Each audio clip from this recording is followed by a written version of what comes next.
into the meat of the schedule, and every game, every week means just that much more. Yeah, we've proceeded deep into the deep into the season. 5, 6, 7 games into the season, you ought to know about what your team is and what to expect out of the teams. And I think South Columbus, coming in here to, I think it was a 6-1 record, has found out that they've got a pretty good football team. They've got 2 of the county rivals coming up, East Columbus here tonight and West Columbus next Friday night. And, they're looking to get some revenge tonight against these Gators from last season. Last week, East Columbus defeating South Columbus first time ever. And let's talk a little bit. Will emotion play a factor tonight, Brett? It's homecoming. It's a quote-unquote revenge game for South Columbus. East Columbus, always is going to bring it against South. They're always going to bring it against West. They're always going to bring it against Whiteville. How much will emotion play a factor tonight? Well, I can promise you that every kid in that blackout there tonight is thinking about what happened a year ago at East Columbus. Credit to East Columbus for getting that win and working real hard. But South Columbus, I've heard the kids talk about, this is our revenge game. We're ready to play. And, from talking to the kids today, it sounds like they're focused and ready to go. I'll tell you, usually you don't need an incentive to play your county rivals, but it seems like South's got one. And I'll tell you, East Columbus, we've seen them a couple times this year, Brett. They're not far away from breaking out. Right. We actually had them the first game of the year, and they actually started off really well. Played really good defense and moved the ball pretty good. But over the last couple of weeks, it seems like some injuries have occurred on their team and has caused them to maybe, change from who their go-to people are or whatever. So, like I said, East Columbus is thinking in their minds, hey, we beat this same crowd last year. The names and the numbers are not a lot different. So I'm expecting East Columbus to come out here and, and put on those orange helmets and, start striking. East Columbus wins the toss, the first to the second half. Looks like they will kick to the right. South Columbus will be going from right to left. And, Brett, let's talk a little bit. Both teams have an injury concern coming in. East Columbus is leading receiver. South has a back that's coming up, that's injured.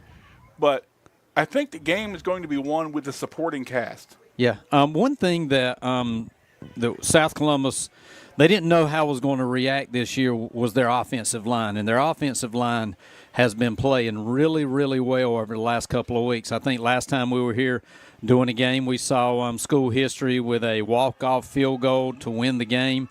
And then last week they defeated, Trask, which was an undefeated team. And as the announcer here said tonight, South Columbus is in first place. But, what he didn't say is tied with Whiteville. So. And those big games are still to come. And here come the South Columbus Stallions taking the field, Brett. Stallion crowd looking for a big ball game tonight. And I'll tell you, you can feel a buzz around the campus this week, as you said. I saw some pictures of the parade down in Tabor City. Yep. And this is the kind of time you really love if you're a high school football fan, is we're going to get to the games that you're going to be talking about when you're around the water cooler when you're about 20 or 30 years old. Yeah, and, like I said, I was at school today at South Columbus, and, homecoming's all a buzz, queens or participants walking around trying to get votes, posters up on the walls, and they did have the homecoming where they introduced the queens and had a little pep rally for the players. So, it's that school spirit coming back, and it seems like the South Columbus school spirit is up. The crowds are packed a little bit more than what they used to. But you know what?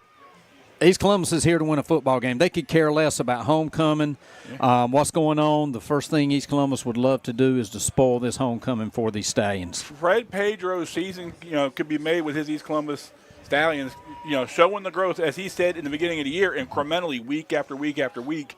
And a statement win against the South Columbus team would bode well for that East Columbus program. Yep, here we go, brother. About ready to tee it up from the 40-yard line.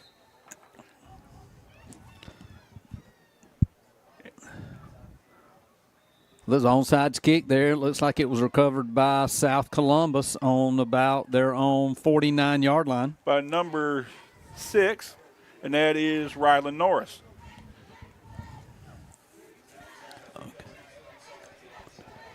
South Columbus looks like they're going to take over about 1st and 10. Looks like approximately just this side of midfield, maybe the 49. All right, we're going to have Jackson Green coming out the quarterback. And I'll tell you, I've been impressed with that young man this season. He's really grown up a lot over the course of the season. Yep. And as a sophomore, as a freshman or sophomore? Sophomore. Sophomore, he's growing into the quarterback of the future for the Stallions. We got Briar Johnson and Blackwell in the backfield. Nice handoff to the right-hand side. He will take it 49 yards to the house. Rush Blackwell with the touchdown. Rush Blackwell gets to the right-hand side, caved in with that offensive line, that whole side, and Rush just, Well, let me remind you of something last year. Rush Blackwell did not play in the East Columbus game last year, and him missing that game sort of caused him to want to come to this game and show his presence, from what he was telling me. Show up and show out. That's he right. did. It didn't take 49 him long. yards to the house. 13 seconds off the clock. Stallions go up 6-0. And Oscar Valdez back to kick. It's up, and it is good. Our score with 11:47 to go here in the first quarter. South Columbus up 7-0. And, Brett, exactly what you didn't need to happen if you're East Columbus. You don't want this South crowd to get into it and be loud vocal early. You know, if East Columbus is going to stay with South, I think it's going to have to be one of those grinded out kind of games. Keep that South Columbus office, off the field. Well, you've always got the first play drawn up. I mean, that's the last play that you worked on at practice. You know where all your blocking assignments were, and everybody for South Columbus did everything right, and Rush Blackwell takes it to the house and cashes in for 6. Rush always a dual threat as a former quarterback, and you have to respect that. But you know what? If he don't get the ball, you got Briar Johnson in the backfield that can do, pretty much the same thing. So, a double-barrel shotgun in the backfield for the Stallions. Now, having said that, East Columbus is no slouch on the offensive end either, Brett. They have a quarterback who can wing that thing all over the field. We've watched him throw a couple of touchdowns in a couple of games this year. Right. So Valdez is going to tee it up. East Columbus back to receive. I can see a number here back there I'd love to tell you. Ball taken by number 8. And holding that thing out there like a loaf of bread. Somehow he gets around, Brett. He's to the 48-yard line. Well, you know what the Achilles heel for the Stallions have been this year? We've talked about it several times. It's tackling. Their tackling skills have not come to pass. They had him there about the 25-yard line, 2 wrapped up, and 2 Stallion players ran into each other. And number 8 for East Columbus, Jenrette just takes it. Adrian Jenrette is not the biggest back, but he is a shifty back. He'll turn his shoulders and get that extra yardage. You can't get him down on first contact most of the time. Now, is he running quarterback here too, or let's see. He has been in the past. Okay. No, let's see. Can't see it. Quarterback draw up the middle. Number 4. And I know J.J. Jacobs. I know that number ain't right because they got him listed as outside linebacker and tight end. Yeah. So I'm assuming that's not J.J. Jacobs. So let me see if I can find who their quarterback is because I'm sure we can call his name a lot. Quarterback draw picks up about 3.5, 4. Will be 2nd and 6. Gators going to go with a wide right, one back in the backfield. Hand off once again at the middle. He's stacked at the line of scrimmage, and that's number 33, Dawson Crosby, who's also listed at the tight end. Hey, they got some great tight ends here at East Columbus. We'll struggle with these numbers, but anyway. We got South Columbus's right this time, Kevin. Yeah. Want to thank Russell Dove. It'll be 3rd and about 8. Russell Dove found out Russell did give us, put the rosters up here last week. Unfortunately, they were moved and left without a forwarding address, so we didn't have a chance to get a hold of them. Want to thank Russell Dove and the athletic department here for all they do for us. He had them up here, so we want to apologize to Russell. And nobody showed up to help us out tonight, so we're on our own. 3rd and 8 from midfield.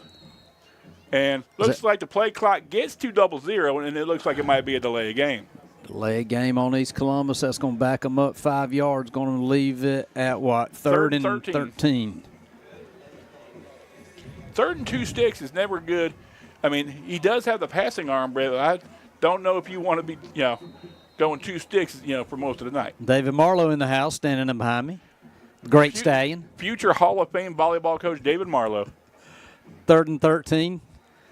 East Columbus back to pass, but they blow it dead. The receiver on this side was about 5 yards too early. Okay. That'll cost you 5, Kevin. And like a teacher I used to have, Mr. Justice Leach, that'll cost you 5. You remember that? I'm sure you got him a couple of times, Mr. Marlowe. Columbus moving to the wrong end of the football field, Brett, makes it 3rd and 18. And see, this is what we talked about last time they played. They did well when they stayed in front of the chains, the game we called before, but second half they started backing up behind the chains, and 2-3 penalties here is hurting them. And I'll tell you, it's not like they're being out-athleted, Brett. The problem you have is mental mistakes will kill you, and it'll make these coaches old before their time. 3rd and about, what? 3rd and 18. 18. Need to get to the 42 of South Columbus. Drops back to pass. Snacked up in the air. Batted down by the Stallions, so it's going to bring up 4th down. Adrian Jenrette, the quarterback now, number 8. There we go. Try to get a little slick there, I guess. Yep. 4th and 18. Are they going to punt it, Kevin? I don't know. We saw them early in the year, Brett, and they really didn't want to punt a whole heck of a lot. What's Vegas say? They're kicking it? Looks like number 12, and that would be Demetrius Dexter back to punt. He's going to kick it this time. Yeah, I don't think they punted last time. Mm-hmm. We'll see what they got here. Lone setback is Rush Blackwell for the Stallions. Kick is up. Looks like he's going to get a shooter's roll on this, Brett. Blackwell's going to pick it up at about the 25 and breaks one tackle. Gets away. Can't be Blackwell denied. Again. Breaks Blackwell tackles. up the middle. Hook it on the 25, and he'll go 75 yards all the way to the end zone. Rush Blackwell with a punt return of 75 yards to the house. I guess, really astute observation. Rush Blackwell showed up to show out, not being able to play last year. Yep. Takes it down to the sideline. 2 touchdowns for him here tonight. Already with only about 2.5 minutes off the clock. 9:14 to go here in the first quarter. Stallions up by 13. Valdez attempts his second extra point. Do you think they're thinking about that loss from last year? Oh, I think it's They only scored 21 last year when they lost, and they already got could be 14 here with 3 minutes off the clock. Valdez looks like he kicks it through. Yep. I'm going to tell you, Valdez is quickly becoming a weapon for South Columbus. He's got the leg. He is, and the great thing about that is that your field goal kicker can put it through from pretty much 25, 30 yards out, and that helps out a lot. Especially in high school football, having that leg when you need it. And I can tell you, Oscar Valdez, great kid, but he's going to be telling that story from that game 2 weeks ago for the rest of his life. And it's going to get longer and longer and longer. Well, these lifelong Stallions, when he dropped back to kick the field goal, we were saying in our mind, no, no, no. But it's a new day and age here at South Columbus. Soccer's came around, great soccer coaches at South Columbus. Past soccer coaches have done a great job, and they've developed legs. It's fun to see because, like you said, us old-timers are like, oh, my God, a Stallion kick. I agree. I remember the days when every day we went for 2. So who's that back there on a long setback for the Gators back there? Can you see his number out there, Kevin? On no, the field? I can't. I can't either.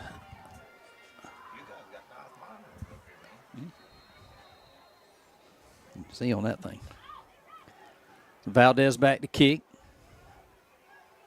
And they on sides, and it looks like they probably got it. He pulled it off his head.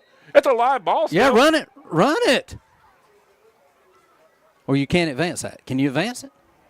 I don't know why. That's a live. It should be a live ball. Can you advance that, Mr. Marlowe? I'm not sure. I don't know about the high school rules. I've never seen somebody take it off the back of their helmet before. I would have ran it into the and made them make the call. Yeah. That's what you do. Find that out there, Mr. Tobin. Franklin Davis, if you're listening somewhere out in the cyberspace, let us know. Can they advance that ball? You make the call. Remember that old thing back in the 1980s? I love that one. I love Alcoa presents Fantastic Finishes. I know he didn't down it. That's right. Yeah. Ball on the Gator 49. South Columbus up 2 touchdowns, and East Columbus knew they were up against it this week, coming into a hostile environment, and they got to get settled quick, right. Brett. South Columbus has only ran one offensive play so far, and they're up 14-0. Jackson Green behind center. That's back. Is that Briar Johnson? Number 15, and that is Rush Blackwell. Rush Blackwell, okay. Blackwell does not hit the end zone this time, but instead he's taken back a few yards. Looks like it'll be second and about 11. I'm sure Rush has told Coach Dove, give me the ball. Let me show you what I can do. But East Columbus, Brett, they're playing that stallion run, and it's hard once you get to that second level to find somebody left to tackle. But they're probably setting this next play up with that first play. Jackson Green back to pass. Looks like he's going to keep it himself around the left-hand corner. He's got plenty of room. Oh, Thought about going out of bounds and decides to stay in. What's the flag? Flag was away from the play, Brett. I mean, he's on the sideline. He threw that 20 yards backward into the field. Is that going to be a hold possibly? Oh, yeah, number 9. Number 9, blocking the blocking the back. Here's the thing, though, Brett. It's a spot foul, so he will have the first down, it looks like. Yeah. And it'll be 1st and 10 on the penalty enforcement spot. Yeah. Number 9 on this sideline over here. When the tackle was getting ready to be made, he just pushed the East Columbus defender in the back. I guess it depends on the spot of the, where the penalty is enforced at.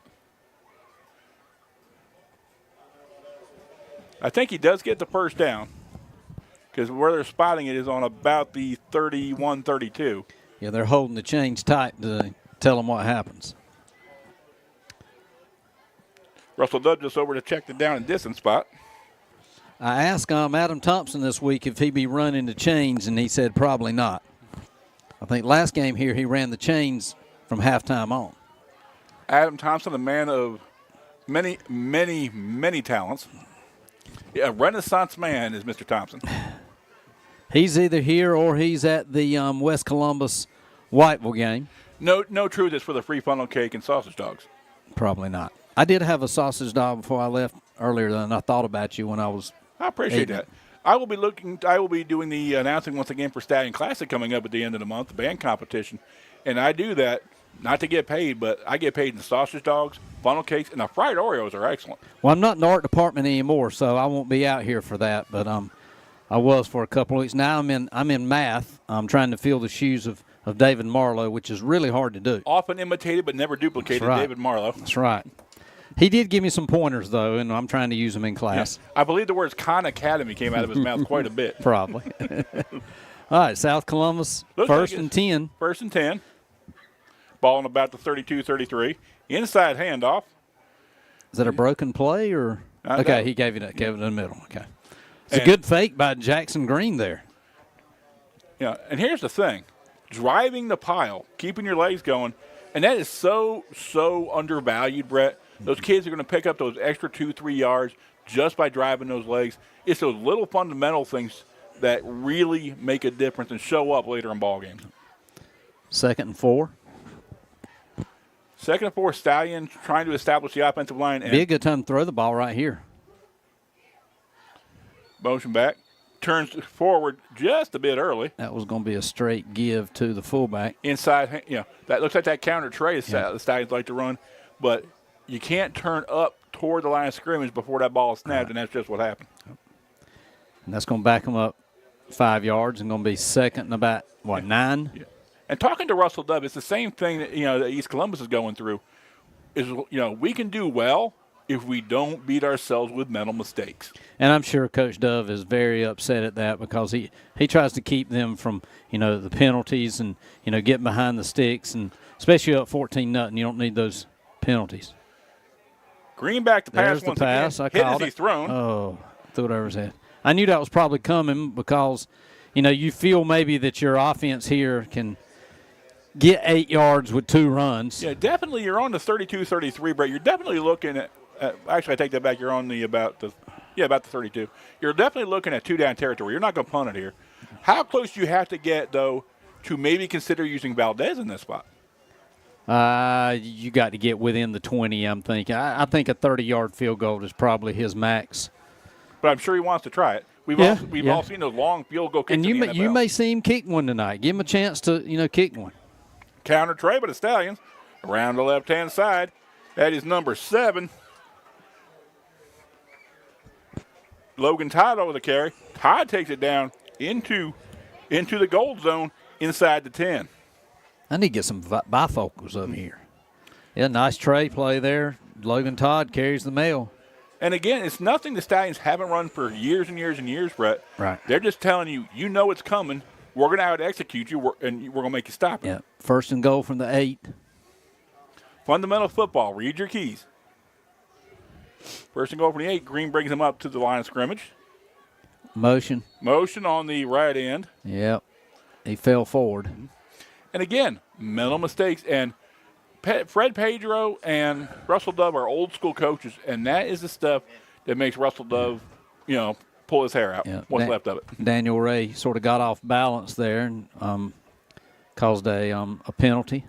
They may have been going to him on a drag route or something. Maybe a tight end. Because he can bring it down. Daniel Ray's a really good. He's about 6'5", 6'6". I think he's underrated as a receiver, too. He's got good hands. Let's see. Fake to the and right, roll that's left, exactly what it was. Wide open, and here he is.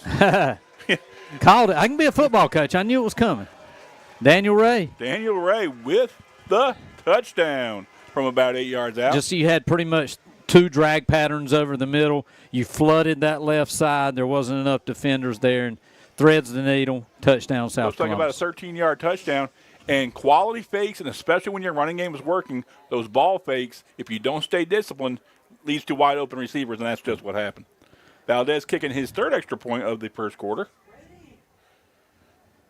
That looks good. Valdez with his 3rd extra point makes it 21-0. And I'll tell you, I think Valdez might have to ice down his leg at some point. He don't get that traditional 1-2-3 kick. He's like 1-2 boom. So a little untraditional there, but it works. He must have learned that from the Stallion soccer coaches. Maybe. Punch that thing. Okay, Brett, we're into fall. The students at CCCA had the end of the 9 weeks today. They have report cards coming out next week. Progress reports came out, I believe, this week for the traditional high schools. Now we're starting to get into that, maybe change of weather, that kind of stuff. And is this not, one of those things where now it feels like football season? Yeah, it does because the days are getting a little shorter, but still that heat and humidity still kicking in and holding on. And to me, it don't really feel like that deep football playoff until you feel that little chill in the air. They say it's going to be about 50 for a low on Tuesday or Wednesday. Yeah, I'm seeing low 70s, and that it just makes me smile, Kevin. I love that kind of weather. It's a lot easier to wake up and get to school. I can tell you that much. It is. Time change coming, I think, the first week in November. Valdez once again surveying the scene and looks to kick the ball off. This time nice sky kick. Ooh. Down dangerously on the 38. You would think that they had been told maybe to fair catch that, but I didn't see a fair catch call there because that's South Columbus's bread and butter. They're going to do the little fair catch over to the right side, or they're going to do an onside. You hardly ever see South Columbus kick the football deep. Now, I remember the days of Pharaoh McKeever where that thing was going into the end zone or maybe to the 5 or 10. Yep. I mean, it's hard for me to get used to these short kickoffs. But we know why they don't kick it deep, because it's really, really hard to cover. 6:30 to go here in the first quarter. South Columbus up by 21, taking over 1st and 10, ball on the 38. That's right, East Columbus taking over. And I don't mind telling you, Brett, I mean, I'm just happy we're playing football. Yeah, well, I mean, last week we had the night off because of storms and weather. So we're back here. Everything's good for us, but, Jen Red with a backside handoff to Dawson Crosby. Looks like he gained about, 1.5 there, Kevin? We'll call it a short 2. Okay. Before being tackled by the left side of that Stallion line. And I bring that up, Brett, because there's a lot of kids on the west side of North Carolina who their school year is in flux right now. They may not get even back until after Christmas or even later. That's right. A lot of football teams won't be playing. I mean, the state playoffs going to look incredibly different this year. Yeah. A lot of these teams aren't going to be able to play. A lot of these teams don't even have stadiums anymore. Well, the last I heard, the state backed up the playoffs 1 week, but we know that's not going to really do anything. But that's not realistic. With the amount of devastation there. Yeah. And we'll get to more of this after a second down. Double wing for East Columbus. Pass to number 12, Demetrius Dexter. South Columbus checking in number 4 for South Columbus. Ryan Chambers gets the tackle there. And I think the important thing to remember is there's a lot of need and a lot of help to be had, and a lot of places around town and around the county are collecting and trying to help and trying to do donations. I know my students this week were doing letters of encouragement and cards to send out, and I think the important thing is it's going to take everybody. Some can give a lot, some can give a little bit. We all can give some. I mean, we know what hurricane recovery is like, so let's try to help out in our community. Yeah, and I read somewhere today that only 3% had flood insurance. I mean, why would you have flood insurance in the mountains? But anyway. Jenrette running for his life. Yeah. Running back went the other way and makes something out of nothing, brings it almost back to the line of scrimmage where it's going to be 3rd and 12. Yeah, broken play there. It was 3rd and 12. Something didn't happen correct there, but he tried to get some yardage and got maybe back to the original line of scrimmage. Yeah. 4th down for East Columbus. Yeah, but like I said, definitely. I mean, let's give from the heart because we've been there, we've done that, and they just don't have the infrastructure for it. And Yeah. All right, 4th and about. What's that? About 7. 10. 10. Okay. And the punt. Ooh, almost blocked. Going to hit at the 40, roll to about the. I love it. He was going to go back there and try and push him into it. Nice thought. Peter Call was kind of. Yeah, Blackwell wanted that one. He was looking at like a piece of candy, like at a parade, like we're trying to go after the candy or whatever. He's going to pick up that piece of candy if he could get through. But I'm telling you, I could hear the Peter Call from up here in the press box. Yeah. Just want to be smart on that one. South Columbus going to take over on their own 36. Kevin, what do you think here? I stay the one that brought you to the dance, Brett. Yep. Sprinkle in that pass, but if you're East Columbus, you're almost wanting to stack the line to Durham to throw. Nice Ball throw to number 2. Andrew Todd up the sideline, ducking and diving. Little isolation play out here to Andrew Todd. Had one-on-one. He did beat the first defender, but East Columbus came over and checked in. And that's the point I was trying to make, Brett, is East Columbus has to be tempted to stack the box to try to stop that Stallion running game. But the minute you do, you leave those cornerbacks and safeties out on an island. When I looked at the play, I thought maybe it was a false start because, you saw the South Columbus line just stand up. But, pass protection there, got it out real quick, gain of 10 for the first down. Counter fake, rolls off to his right. Jackson Green with the pass, another open receiver. Dips and dives is number 11, Daniel Ray. Ray going to the house. Did he step out or nope? It's going to be a touchdown. Ray picks up a Stallion touchdown.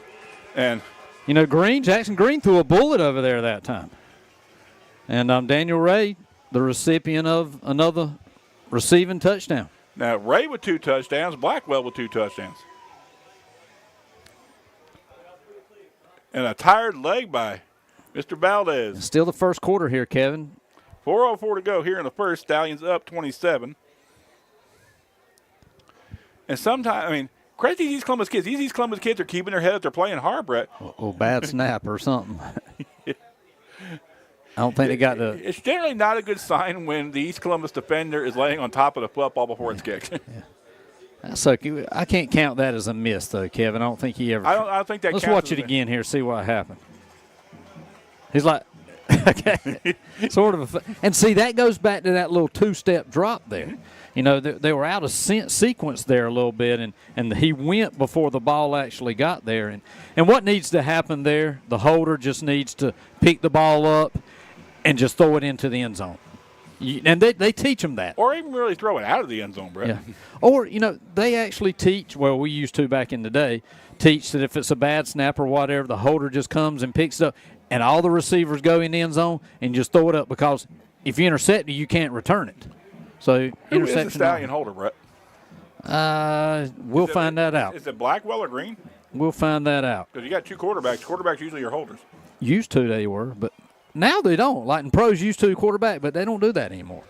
When you're paying them that much money, I don't think you want to chance that. I guess not. We'll try to find out who is the holder, because that's a big job. I've seen a lot of games won and lost by that. Yep. Valdez back to kick. Well, he goes deep this time. Valdez over his head. Valdez showing off the leg. All right, let's see if the Stallions can cover this. Number 11, J.T. Hudson with the return. It's like good coverage for the Stallions. Helmet comes off. He's looking around like, didn't he grab my face mask? But, Hudson with a good return brings it up to looks like about the 20-21-yard line. And what East Columbus wants to do here, they just want to establish a drive. They hadn't had any first downs. They want to get positive yardage here on first down. They've had a lot of negative yardage. 1st and 10 Gators ball in their own 21. I think another important thing really is to keep the offense on the field for a little while. That defense has been out there an awful lot here in the first quarter. Yep, it has. But it's very important right now to get some positive yards here on first down. And here's the other thing, Brett. There's not a lot on that Gator bench as far as numbers. No. So a lot of these kids are going both ways. It's tough to keep the legs going. Jen Red back to pass once again. Just had the hands to the receiver. Good pass, but good coverage by number 8 for South Columbus. That'd be Jack. 9. Number Easton. 9. Easton McPherson there on good coverage. McPherson wore him like a blanket, and he still almost completed the pass. Yeah, and McPherson was back last week, but that's a big key for South Columbus to have Easton McPherson there back as defensive back, because he does a really good job back there.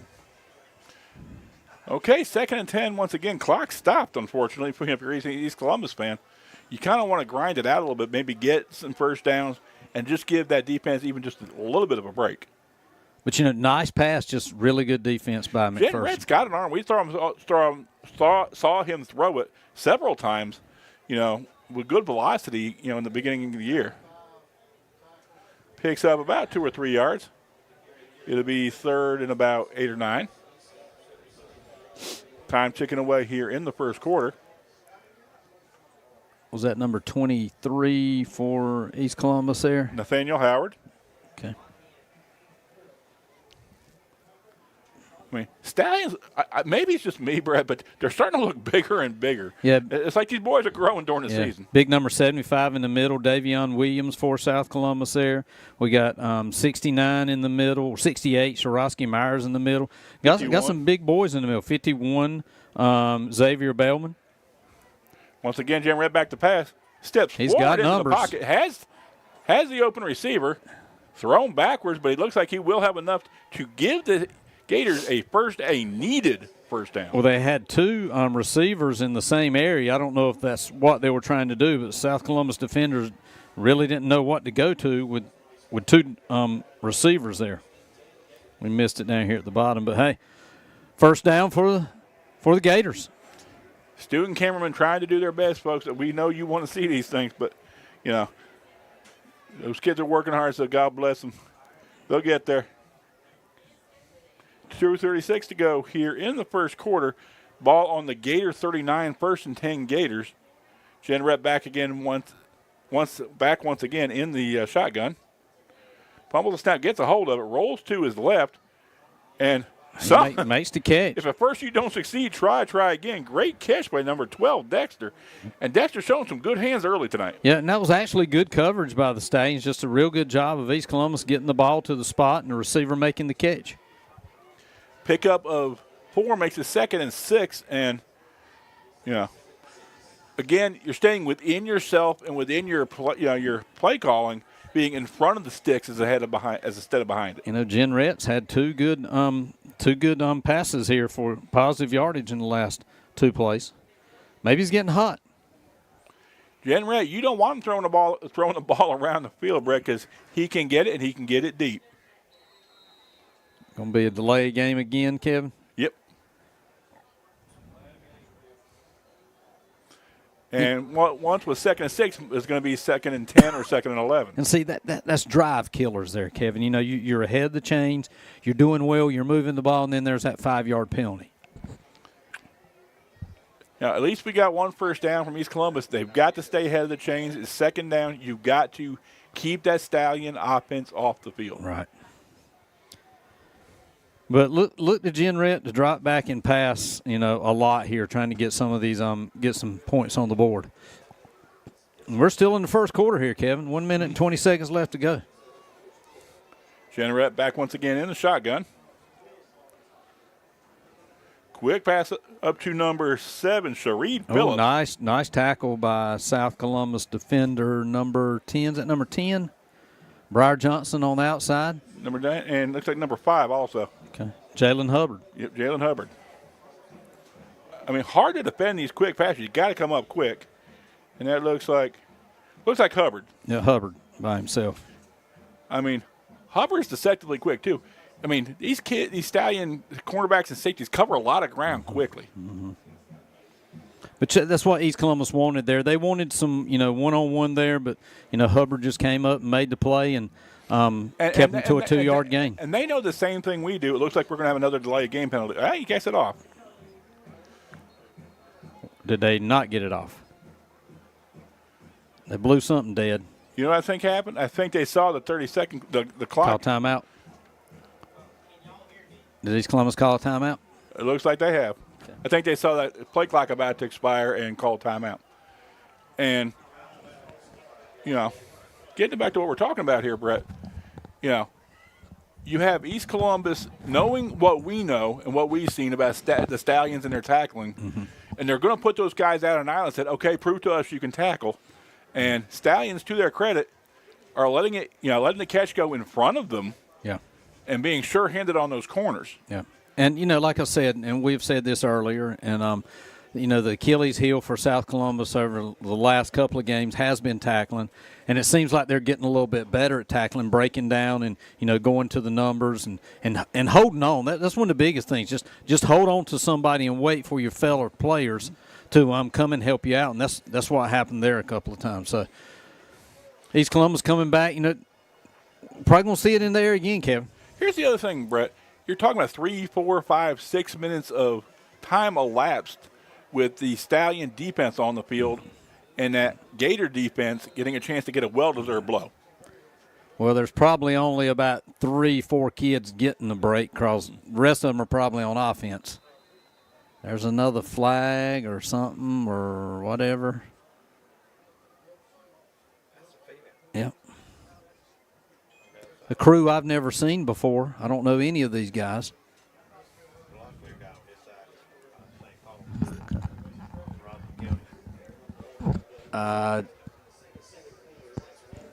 Not sure what that was. Maybe they're checking the number of players on the field, or. Can you find out they just announced it? All right, here we go. I don't know what happened, but we'll resume play here. Freeman Jenrette back once again to pass. Jenrette throwing the fade. Up and caught. Oh. Wow.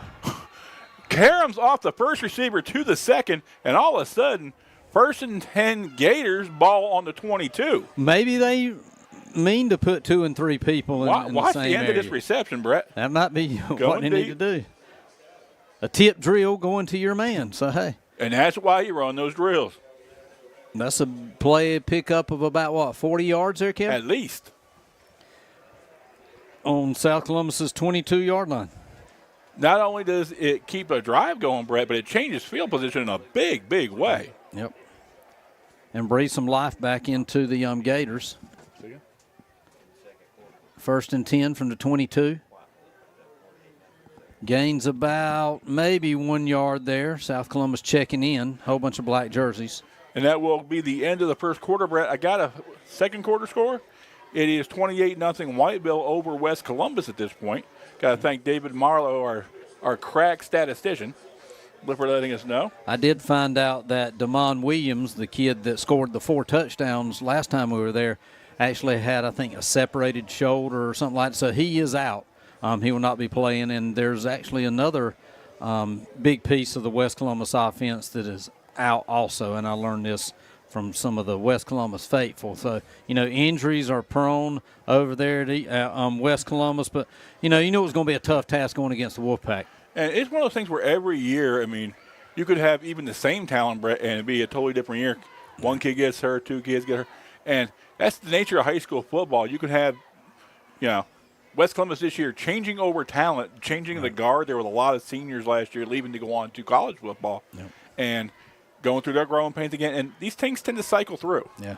And, one good thing, knock on wood, if you're a South Columbus Stallion fan, is Rush Blackwell was being healthy this year. Last year he had some troubles with injuries and stuff like that and did miss the East Columbus game. But as of now, he's been the workhorse for the Stallions.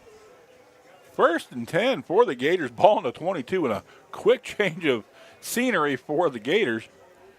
And they're in the plus side of the field with 4 downs to spare to try to get the ball in the end zone and bring this back to a 3-score game.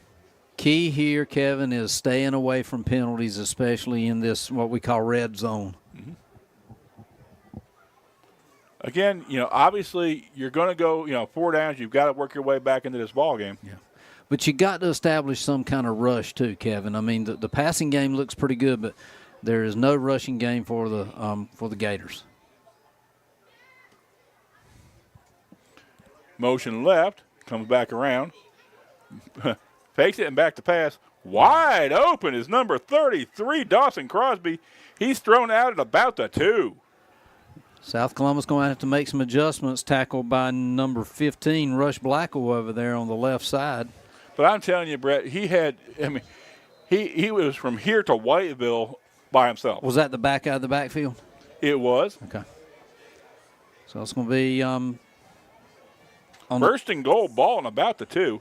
On the 2-3 yard line. Yeah. East Columbus looking to bring this down to a 3-score game.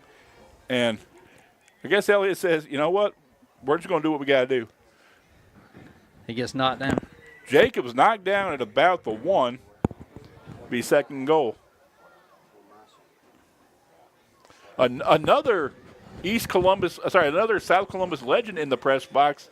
It's amazing all these old timers come out of the woodwork. Who you calling old, right? Wendell Duncan. All right, here we go. East Columbus, 3rd and Jacobs thrown forward again. to about the half. It'd be 3rd and goal.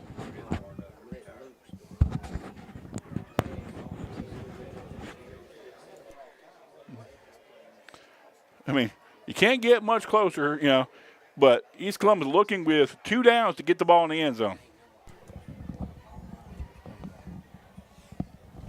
It's hoss on hoss, Brett. Well, this is where you let the big fellas eat. You know what? Right here, I might just drop, Jenrette back again and let him throw it. He's been very successful. Backside handoff to number 7. Nothing there. Here's the thing, Brett.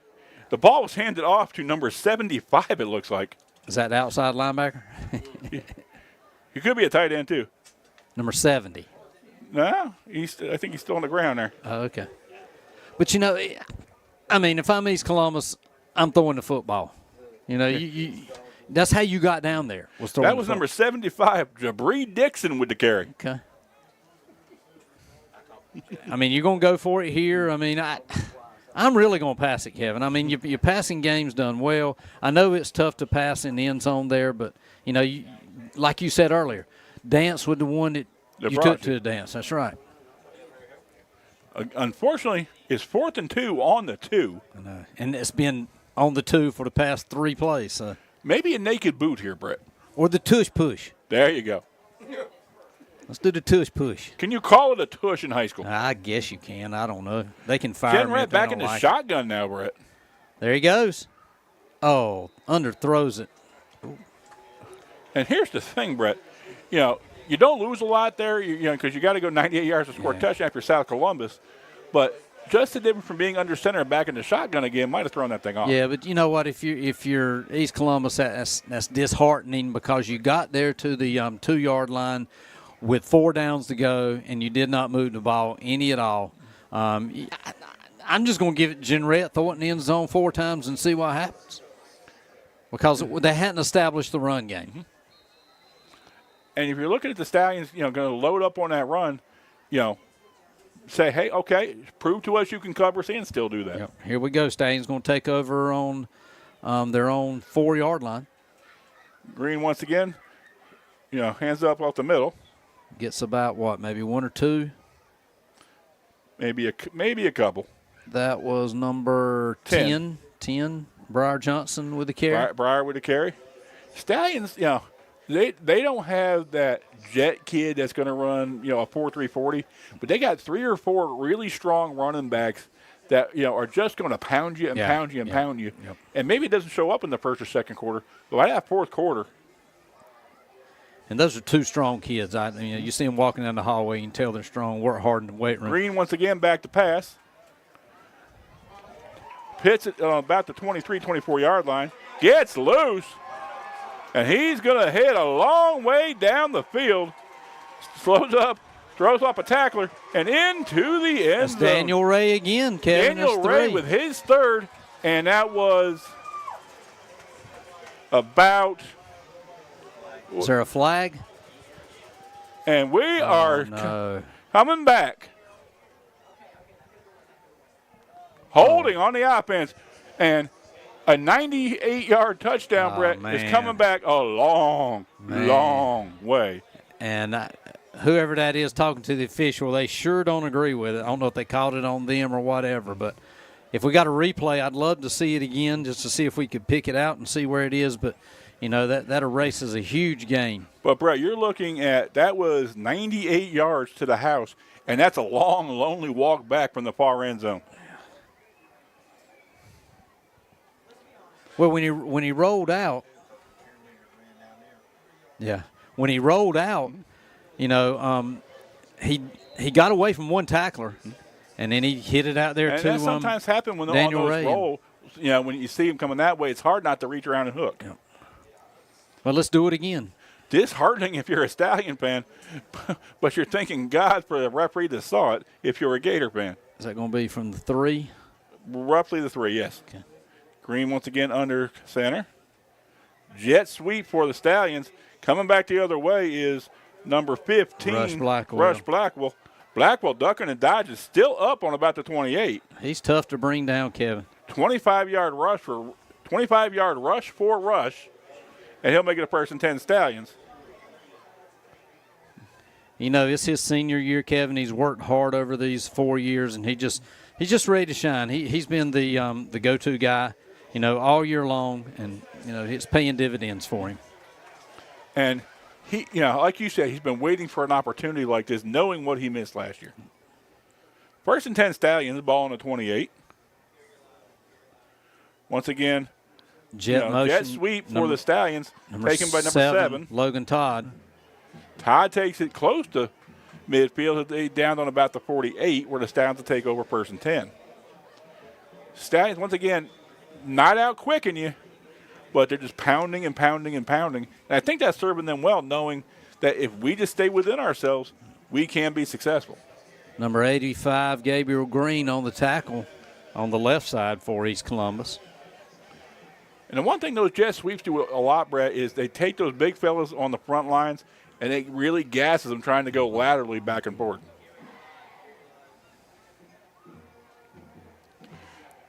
Another pass. Green back to pass. Steps forward.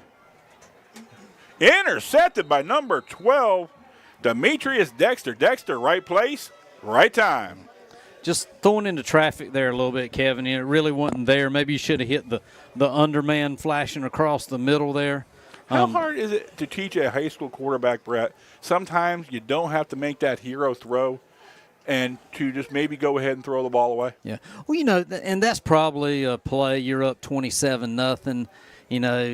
You're probably quarterback saying, well, I'm going to take this chance here. We're up 27-0.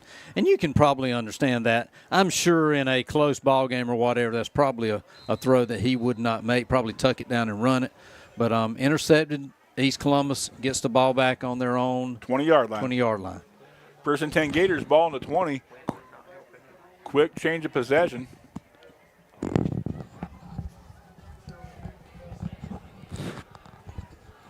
Once again, Jenrette in the shotgun. Halfback pass almost. And I don't know how that's not a horse collar, Brett. But number 33, Dawson Crosby, I don't know if he brushed him, but he didn't grab him, but that looked for me like a textbook horse collar. Was that a quick pitch and looked like they were going to try to do a halfback pass or something? Okay, all right. So that's loss of about 7-8 yards there, Kevin. 2nd and 18 for the Gators. Time ticking down here in the first half, 7:24 to go. We will be bringing you the homecoming festivities here at halftime for South Columbus. I mean, I don't need my fullback to throw it. I'm going to let Jenrette throw it. He's had a good night, so I'm going to let him throw the pigskin. Jenrette to throw it once again. Tipped at the line of scrimmage. Falls at the feet of the receiver. Just incomplete. Number 7 didn't make a good adjustment to that. He should have stepped into the ball, Phillips, and made that catch, and he could have rounded it off. But we're sort of back on his feet a little bit. Ball being tipped did not help. Yeah. 3rd and a long way to go for East Columbus, Brett. But, again, South Columbus without the ball seems to have stymied a little bit that South Columbus offense. And, I think East Columbus is settling in. Yep, slowed it down a little bit. Jenrette back to pass once again.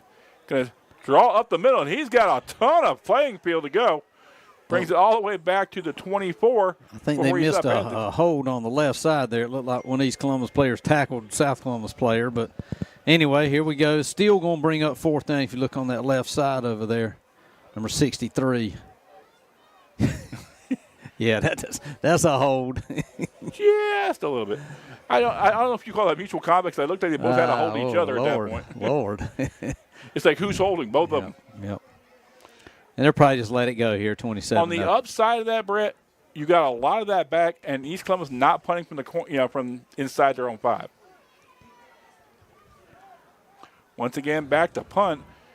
East Columbus is going to punt the ball on about the 12. South Columbus on about the 45. And their punt team's done pretty good. All right. That's going to be illegal motion there, got to be, or false start. Offside. Yeah. Offside the call. Okay, so nobody moved? Nobody moved. Okay. Well, it was 4th and 7, becomes 4th and about 2 or 3, and then I don't know about you, but I'm still punting the ball. Yeah, yeah. It looks like. But you could do like a hard count right here. Act like you're going. You're not going to lose anything. Yeah. I mean, and I've seen South Columbus jump many times on a hard count. Nah.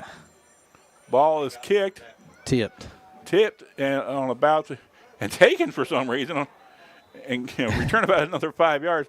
Dangerous play by South Columbus. We netted, 3 yards there? Netted 3 yards and almost caused Russell Dove to have a stroke. Well, I was getting ready to say that East Columbus punt team has done really, really well tonight, and it sort of blew up there a little bit. But, East Columbus has had to punt it about 4 times already.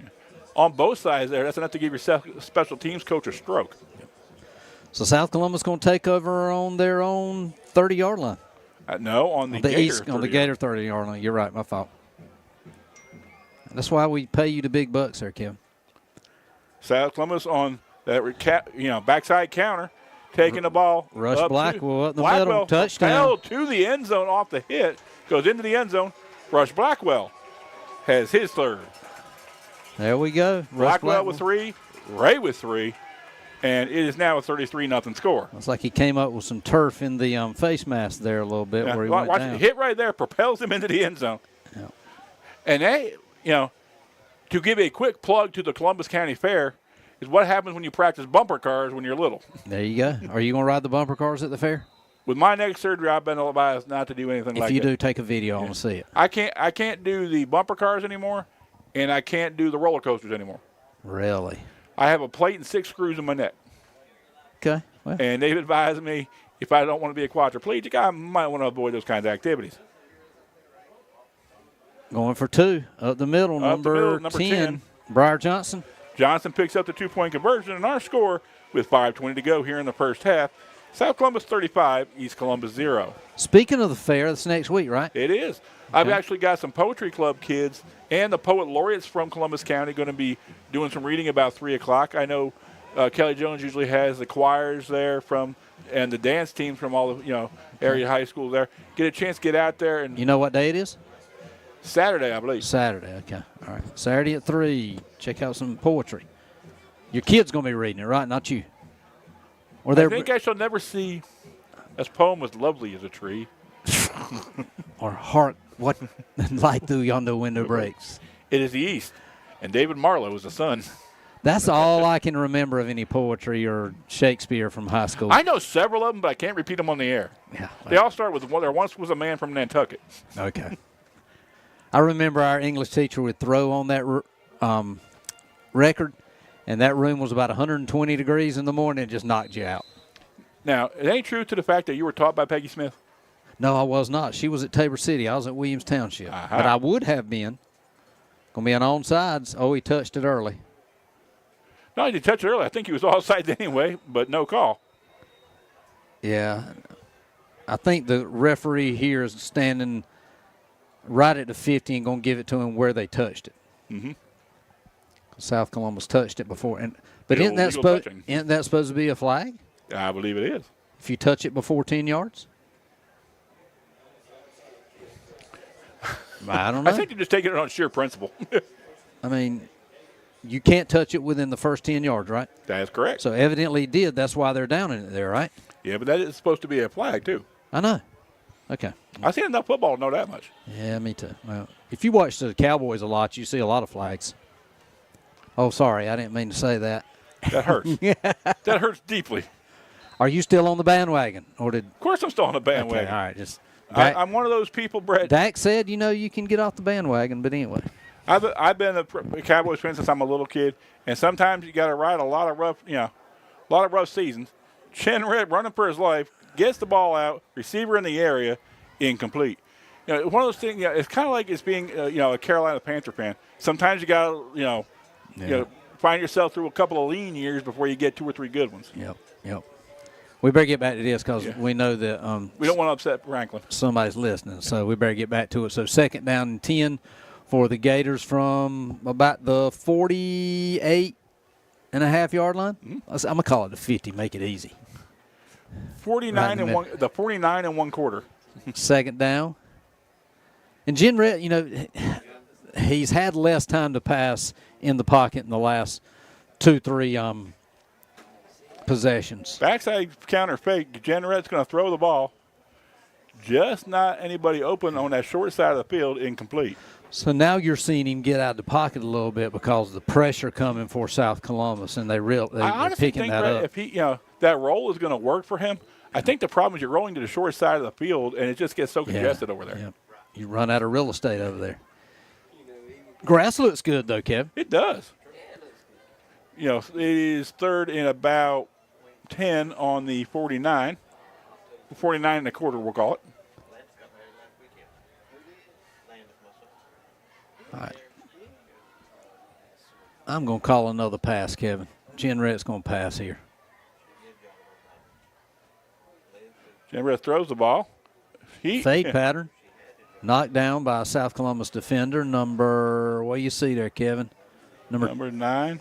Number 8 or 9. I think it might be Easton McPherson over there. I think it's Easton McPherson over there. Easton McPherson knocking it down on the sideline. And credit Demetrius Dexter, Brett, having to play safety instead of receiver trying to knock that thing down. Yeah, that's right, because it looked like McPherson may come up with it there for the interception. 5:01 to go. Once again, East Columbus with a 4th down.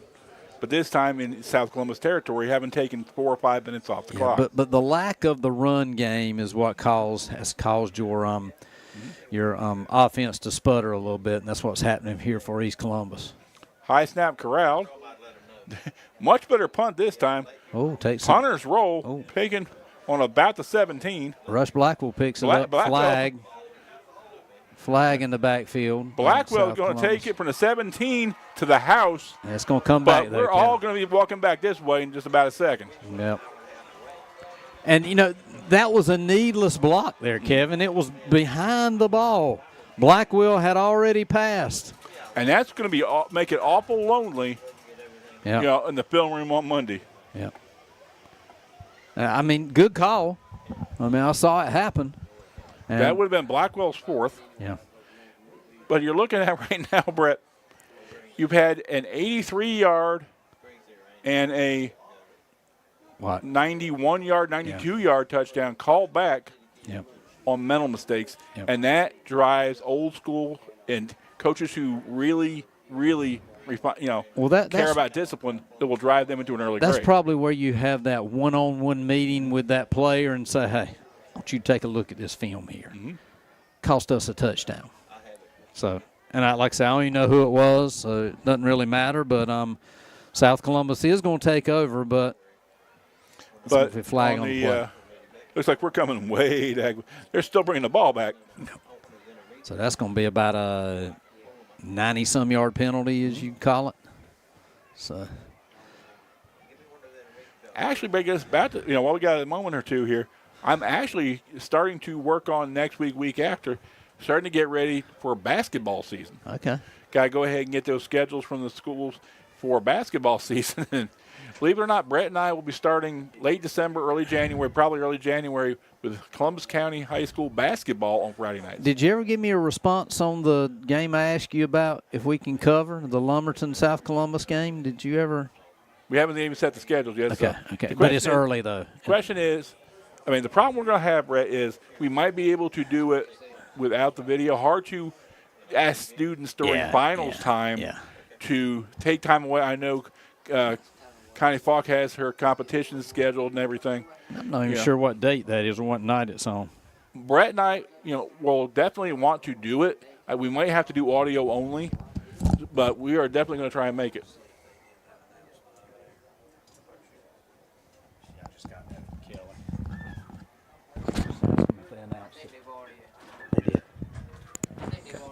All right. Okay, Brett, we are walking a long way back. We got our walking shoes on. Another penalty when I turn my head around, or what? It's the same one. They finally marked it, and it's 10 yards back from there. I was getting a text saying that all of the homecoming contestants come to the field, and there's a mosquito in here biting on my leg, and I'm trying to get him over there to you because I know your you're just blood's so sweeter. juicy. Your blood's a lot sweeter than mine, but anyway. It's that diabetes, man. It'll do it every time. There he is right there. Whew. I don't know if I got him, but I got my leg. First and 10 for the Stallions. Ball looks to be maybe on about the 2.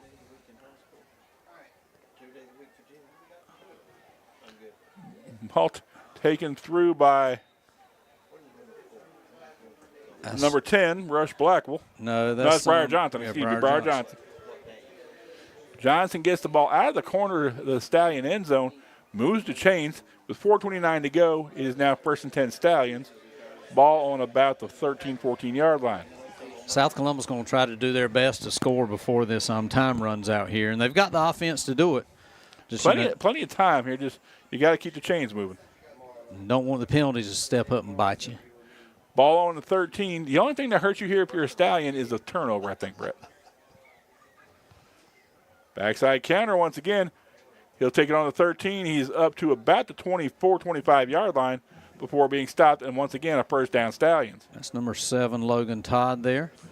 Todd, that's the thing, Brett. They'll hit you with Blackwell. They'll hit you with Johnson, and then you're like, okay, I think we got to get those two corralled. Then they bring a backside counter with Todd, and, it's just, it's tough to know who to focus on. It's thunder, then lightning. I'm hearing a herd of horses, Brett. A new call here at South Columbus. Stallions going twins to the. Is that somebody on he's coming off the field? Yeah. Is that going to be timeout? I think Stallion's going to call timeout before they get called for the illegal substitution because they did break the huddle with 12. Yep. Okay, Brett, so are you taking the girls to the fair next week? We probably will. We'll probably go one night. What is their favorite ride? They don't like rides, Kevin. Really? No. They like games. They just, for some reason. Have you done Disney yet with them? Yeah, we've done Disney twice. And you do realize at their age, Mickey Mouse is a 6-foot rat, right? Yeah. We do the kiddie rides, and Piper did ride, the little roller coaster. So we're trying to break them in or whatever. I don't. Any truth to at that age, going to the amusement parks is more about the parents than it is about the kids? Well, you know what? My wife don't like roller coasters. My kids don't like roller coasters. So what I do, I try to go find somebody that's not a family member, and I just say, hey, can I be a part of your family? But no, I will ride it if the kids are eating or something. I may go get in line to ride a roller coaster. But tell us a little. Are you a corn dog, a funnel cake? A caramel apple? I'm not a big funnel cake. I'm a Polish sausage kind of guy. Polish sausage, good. Yeah, Polish. Remember, Brett and I will make a bulldog break a chain. There you go. Remember, Brett and I will work for food. I'm gonna let you stick with the funnel cake stuff. Funnel cake's good. Fried Oreos at the band competitions are always good. If you get a chance, go to a stallion band competition. I've never had a fried Oreo. We're going to have some folks next week, Brett. It's going to be Hispanic Heritage Month, and the festivities will be here at South Columbus. And we have no problem. We have some young students going to come up and talk to us about Hispanic Heritage Month as they're honored at halftime. Awesome. And we got West Columbus at South Columbus next week. That's going to be another barn burner of a game. So we will be here again next week with South Columbus.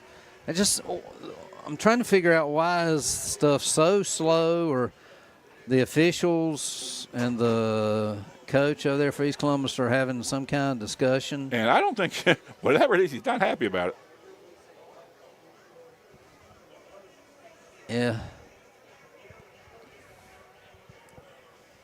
Anyway, up 35-0. There's not a lot you can complain about, but anyway, I guess he didn't like the spot, possibly, or I don't know. I don't know what happened on the last play. Might be strategic, trying to get you guys some extra time to breathe. Yeah, that might be true. First and 10, Stallions, ball on about the 25. Stallion with double wing. Once again, he's coming up keeps it to himself. Rush Blackwell puts his head down and gets about 15, 20 yards. One thing about Blackwell, if you ever see him when he gets tackled, he's always falling forward. Yeah. And it's the difference between a 10-yard gain and a 12-yard gain. Well, what he does, he attacks you. And if you saw a replay of that, he slowed down, and then he put his head down and went forward to try to bust through. But, he don't mind taking a hit. Believe that. He knows he's not going to out-quick you down the sideline, but he's going to make you, he's going to hit you before you hit him. He's a punishing runner, as they call it. And like we talked about, those things don't show up in the second quarter, but they do show up in the fourth. Nice fake by Jackson Green. Throws it deep, just out of the hands of number 11. That's going to be Daniel Ray. Ray almost had his third. Yeah, I think Ray has 3, doesn't he? No, 2. They brought 1 back. Yeah, Ray has 2. Blackwell has 3. Right. How many you got? I don't know, but I think David Marlowe and Wendell Duncan have about 2 apiece themselves. They got a bunch of conference championships. Oh, yeah. If you get a chance, go back and look at some of those old tapes of David Marlowe's volleyball teams. Those were some great games. He's got so many Coaches of the Year championship trophies that he uses as firewood. I think they retired that because of him. If y'all don't know, David Marlowe and Wendell Duncan are up in the booth with us. Somehow Jackson Green gets out of that tackle, and he's looking for. That's going to be Rush Blackwell. That's Rush Blackwell. That's touchdown. He got the pylon. Did they give him the touchdown? What? They called him, looks like out on the 1. Oh, my goodness. Because here's the problem, though, Brett. I want to see that. Let's see right here, Kevin. Did he step out? No, he never stepped out. Now, here's the thing, Brett. He never stepped out. But here's the thing.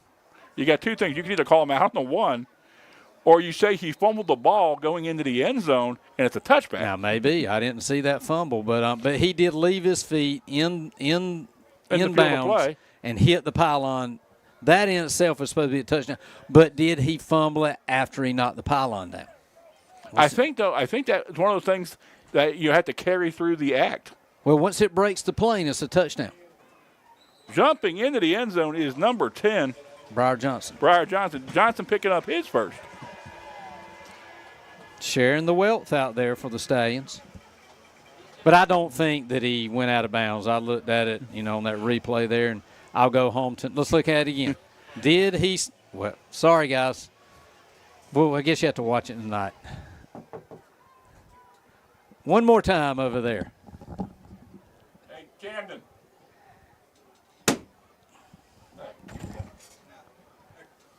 We're going to look at that. Look at that touchdown. The out of bounds play. Yeah. On the out of bounds play. You want to go into the end zone. We got one button, sir. Okay, sorry. Kick is up, and it is good. I'll check it out tonight, but We're going to work and see if we can get you all that replay. Well, when I go home and analyze our game like I always do, I find all the things that Kevin Toman does wrong, and I put it all over the Facebook and try to make him a little bit better. But I always love the constructive criticism from our fans and our fellow, colleagues, and those who, really keep it professional. And it helps us. And it helps us because we're always looking to get better because we wouldn't want to disenfranchise any fans or any parents or any kids because because we're doing this because we love it. But we expect, it's a labor of love. Keep sending all that constructive criticism our way and send all your cards and letters care of Kelly Jones at Columbus County Schools. I used to say 713 Washington Street, but I don't know the new street address. 701 North. Got to be something 701 something North. 701 North. Got to be. Yeah. Call Kelly Jones. He'd love to hear from you. All right, here we go. South Columbus kicking off for the 6th time. Is that what it is? Oscar Valdez with a very sore leg this evening.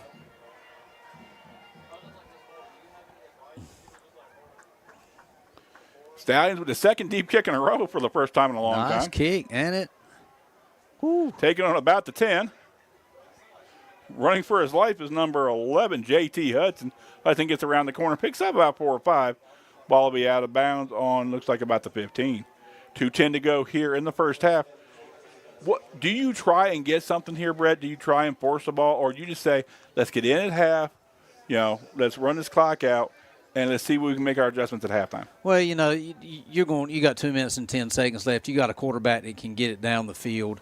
You're going to try 1-2 plays here, but you don't want to, give the ball back to South Columbus. So you got to think about that also. And here's what's counterintuitive, Brett. If you're East Columbus, you're thinking we might want to pass, but doing that, if it's incomplete, gives South the ball back with potentially a chance to score again. I like that word, counterintuitive. Working to increase 5 syllables. It's a 5-syllable word. I've been reading Reader's Digest trying to increase my word power. Good job. East Columbus takes over. 1st and 10. Jen Rett bunts again in the shotgun. Inside handoff. Somehow he gets through. Ooh. And that's probably what they're going to do here, Kevin. Hand the ball off 3 times and go to the I was going to say dugout, but go to the locker room. Sorry, folks. That's a former softball coach there. Yeah, go to the dugout. Anyway, we've done it all, haven't we? Go to right field. Actually, talking about Coach of the Year plaques, I put mine in the back of my truck, and I spilled Clorox in the back of my truck, and I ruined a couple of them. But, what do you do? You're not going to put them up on the wall. I don't know. Mr. Marlowe might have his up on the wall. I'm not sure.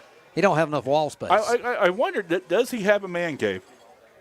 He's going to get one.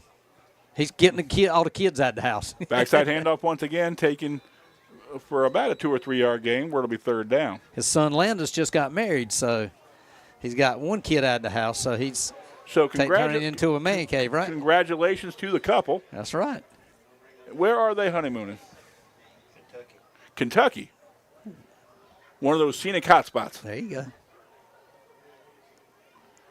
Again, the western area going into, Western Carolina, Tennessee, just that whole area really struggling right now. They can use all the help they can get. I want to advertise, please, please, please give what you can, because we have been the recipient of that. Yeah. In past years, and we need to go ahead and pay forward the blessings that we've had. And realistically, Brett, you're a student of this stuff as I am. Having 2 major storms like that come through within 2 weeks of each other is almost unprecedented. Right. So here we're at stoppage of play again, because guys. It's 3rd down and there's 1:09 to go. Okay. So Stallions using their timeout, saying they might want to get a change of possession, maybe heave one. Oh, South called Yeah, timeout South here. called timeout, thinking they might get a quick change of possession. Which is smart. Now, Brett, we got a lot going on here. We got, end of 9 weeks. We got you guys with the middle of your first 9 weeks. We've got Fair coming up next week. Got Stallion Classic coming up in a few weeks. There's a lot going on. This is kind of getting to be the fun time of year. The beginning of school's now over. We're kind of getting into the meat of the day you get a lot of candy and then some turkey. So those are 2 days I love. Well, here's the other part of that. You know when the best time to go for the candy is? When's that? The day after Halloween. Yeah, it's cheap. It's very cheap. Jan Rep back to pass once again. Over the middle. I think he caught it there, Kevin. Number 12. Catches it, and that is Dexter once again. Or no, they called it incomplete. Incomplete. Okay. Looks like he was there, but just couldn't hold on to it. One of the things is, I think he had to bring it all the way to the ground. Again, it stops the clock with 1:03, and it's now 4th down and 7 for East Columbus. And South has shown that they can score quick. So, this 1 minute, South Columbus can put more points on the board. We got, who's that, Rush Blackwell back, long setback on about the 50. And he's going to try to catch it and take it to the house. I would not kick it to him if I was East Columbus. Maybe do a little pooch kick. Fake kick. He's going to roll out. The problem is he's dropped on about the 5. They call him down. The touchdown will not count. Number 14 thought he had him one there. Yeah. Is that Cameron Johnson? I believe so. I think that was a design fake, too. Looks like Dexter was rolling 2 pass. And at this point, I think that's probably the safer call, and that's probably what I would have called. It was touchy as to whether it could have been a fumble or not. Yeah. And in a situation where it's already 42-0, I'd go ahead and. Yeah. Well, and it's supposed to be running clock at 42-0? Or second half? Second half. Okay. So we'll be running clock coming out second half, guys, in case you didn't know about that rule. Just remember, we will have an extended halftime with the South Columbus homecoming festivities. We will carry that for you live. So excited, Kevin. I heard you on Miss Congeniality. Jackson Green going to roll off to the left. He's got it. Looks like he's on his way into the end zone. Jackson Green picks up his first touchdown of the evening with an 8-yard score, and South Columbus all of a sudden up 48-0. Everybody always likes to see who gets homecoming queen. I mean, they make a big deal out of it at school. They put posters up. They go around and hand out candy, and you like to see who the student body actually chooses. They had a pet rally today, and the girls came out, and after that, the South Columbus students went back to their homerooms, and they voted on who the homecoming queen and was going to be. And then the parade down in Tabor City. Yeah, they did that today also. Valdez to kick the extra point.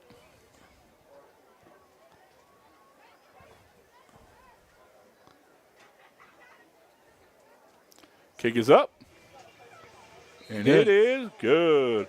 Our score with 51.8 to go here in the first half. Stallions up by 49. Probably going to be a quick second half, Kevin. More than likely. Probably what, 24 minutes? Probably a pretty safe assumption. 2 12-minute quarters. They're running out of footballs to throw. That's a good problem to have. The only problem is, now that they fixed the windows up here, it's going to be hard for us to get one. I know. I usually just go by and just get one I'd like to give a shout out, if we could, Brett, to our producer/director this evening, Jeff Rudnick. Jeff has the hardest job this week. We got our students who are doing a great job. And they always, they're working hard and they're learning. But right now, he is a East Columbus teacher running a camera on the South Columbus sideline. Wow. During an East Columbus-South Columbus game. Wow. So God bless you, Jeff. We appreciate everything you do for us. Jeff helping us out this year on nice. Dealing with Southeastern students, right? Dealing with Southeastern students. Right. So you got Southeast everywhere tonight. Yep. Nice kick again. Good gracious. He might get that one in the end zone. Yes, he did. It's a touchback. Wow. I think that's Valdez's first touchback of his career. Well, keep letting him kick it, Coach. That was a nice kick. Nice to know you can do it if you need to. He probably bows his chest out a little bit more every day because of the kick he had last week, and wearing his little Superman underneath. Again, that's one of those stories you tell, and when you got that kid and the grandkid sitting on your knee, and all of a sudden it goes from about a 25-yard kick to a 35-yard kick to a 45-yard kick. to where you were kicking at 50 and 60 yards. Yeah. And nice to see kickers getting a little bit of love this year. I think seeing Brandon Aubrey and Harrison Butker kick some of those longer and longer field goals. And the guy from Atlanta, he can kick the mess out of Young Hoku, yeah. Oh, my goodness. I mean, it's nice to see kickers getting a little love this year. Yeah. You know, you remember back in the day, kickers would kick a 40-yard field goal, and you're like, wow, that's a long field goal. Now, then it 60. got to be about 50. Now you're going 60, 65. That's right. That guy from Denver used to hit him a ton, too. I can't even throw it that far, much less kick it. I would drive that far. That's going to be probably the last play. Well, maybe one more. Got to have one more there. And it looks like the Queens are loading up on the cars and going to come around. So, like Mr. Tubman said, join us at halftime. We won't be. Trivia question for you, because I don't know the answer to this. True. Who was the king and queen last year for South Columbus? The homecoming queen? Ugh. See, I was in educational purgatory last year at this time, so I really don't know. Mr. Marlowe, do you remember? Is that a code word for detention? Well, educational purgatory, I call it, is when you retire and they won't let you do anything related to the schools for 6 months. Don't know why. Like, I don't know if you got, like, secrets or something that you're holding or whatever, but that's you can't even volunteer. That's a law in North Carolina. You got to stay away from the schools for 6 months. Mr. David Marlowe's in educational purgatory right now. I had it last year, so he could be teaching art next semester. We don't know. We're gonna try to get him somewhere. I don't know. He's got a new job now. So I hear a rumor he might be a kindergarten teacher at some point. I don't think any of us would do that unless it's his own grandchild. So. That's possible. He's trying to get his grandchild hooked up with my child. He's already said he's talked about that. So which one of you is Cupid? Yeah, Mr. Marlowe wrote me and said, can my grandson go down the sliding board over there with your girls? And I said, bring him on anytime. Get into that Marlowe Trust Fund. There you go. Any truth to the rumor you're going to be the prototypical girl dad? I don't know what I'm going to be, man. It's day by day. Because I'm telling you, Indiana and Piper are starting to come into that age where they're starting to get just a little bit older now. Yeah, and sassier. And questioning me. That's why I like 11-year-olds like questioning him. Like, did they roll their head like that yet, Brett? It's like my dad would tell me because I said so. That's the comeback. You only got a few more years where that's going to work. Take a knee here, guy. It's going to be the last play of the first half. And Brett, I think we're at that age with your girls. Because I said so, it's going to last maybe about another year. I know. And you're going to be a Barbie girl living in a Barbie world. Well, I did put in a new AC last night at my house, $10,000 AC. The night before that, the freezer goes out, so I had to get a freezer. That's going to be delivered tomorrow, so we'll see about it. So a lot of monies came out of the Burris household. That was our summer. We had to replace the AC over the summer. And I blew a tire right there in August. I mean, those things are going to drive you crazy. But I'll tell you something, Brett. It's one of those deals where, the tide is shifting in the Burris household. He's starting to feel that estrogen content kind of creep up. He's got Sean there. He's got two very strong-willed young girls. And you know what? And this is what I've told myself. To keep yourself sane with 3 girls and your wife there, 2 words. Yes and ma'am. I mean, and the world will be great. So that's what I'm working towards. If you've never seen Brett have a tea party with his girls, you haven't been to Hollywood yet. Well, my youngest daughter's all on Paw Patrol right now. Really? That's all she wants to. She was watching Paw Patrol today in Spanish, so I'm assuming she may be bilingual because of Paw Patrol. She is a savant. Yep. Now, when my nephew was growing up, it was Blue's Clues. Okay. They're not in the book. And now we're dating ourselves. You know what I'm saying? Oh, my God. You're right. Well, I was Captain Kangaroo back in the day. But Captain Kangaroo, I remember having a Rubik's Cube. Yeah. Never solved it. Yeah, some of these old toys. What was your favorite old toy? I mean, I'm asking our fans out there. Okay. Because I could never get the Etch-a-Sketch to work the way I want. So tell us what your favorite old toy was. Mine was Stretch Armstrong. Now I remember that. I used to have one. Oh, yeah. And I had the $6 million man, Steve Austin, $6 million man. And don't forget Lindsay Wagner with the Bionic Woman. Yep, those 2 things. Hey, I used to wonder if, Linda Carter with that Wonder Woman thing where she's spinning around. I used to wonder if that actually worked. Oh, my goodness, yeah. You're right.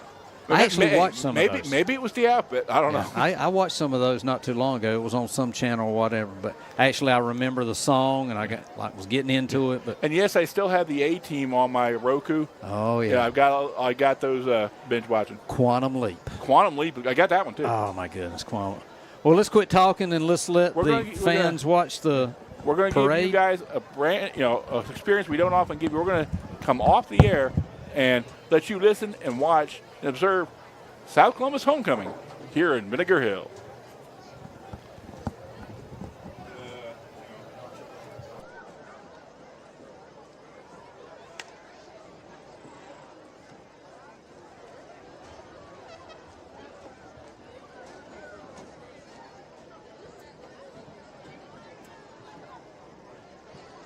We will begin our presentation with the freshman homecoming court. Starting first with Miss Madeline Dyson.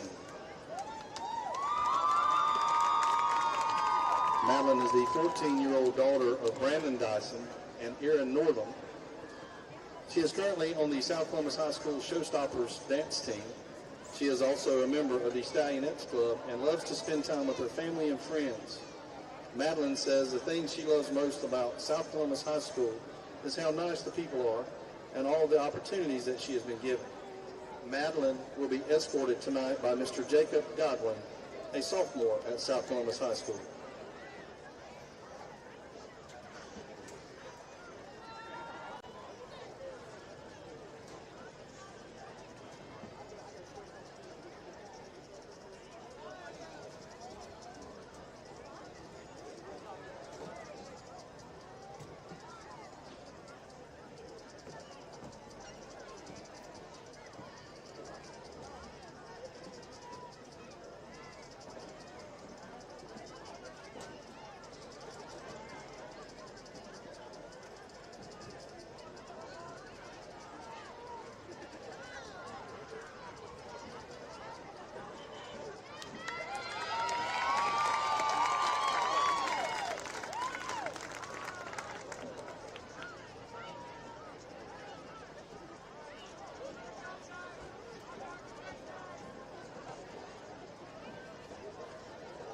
Miss Kyasia McClure.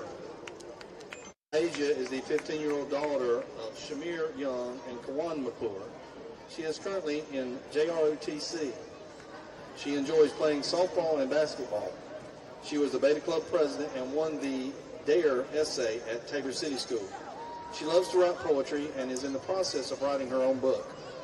Kyasia says the thing she loves most about South Columbus High School is how everyone is sweet, caring, and welcoming. She says South Columbus High School cares about student safety, and the coaches are awesome. Kyasia will be escorted tonight by Mr. Sean Reeves, a junior at South Columbus High School.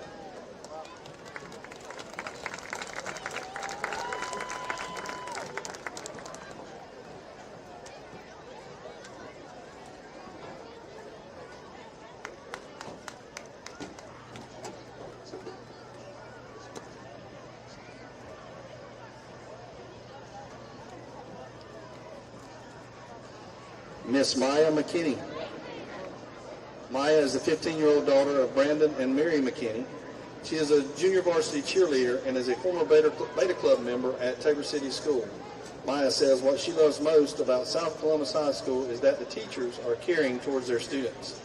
She says if she could tell the world about attending South Columbus, they would be very welcomed and loved. Maya will be escorted tonight by Mr. Timothy Lee, a junior at South Columbus.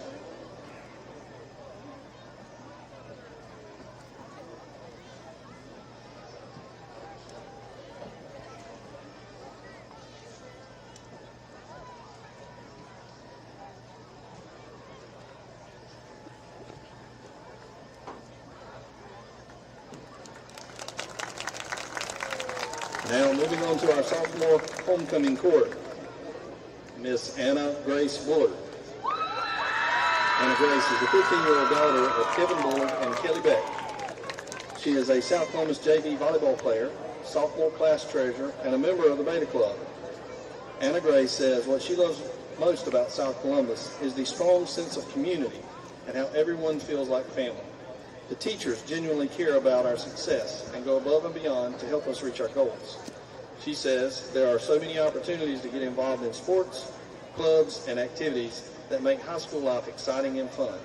Anna Grace will be escorted tonight by Mr. Josh Watts, a sophomore at South Columbus High School.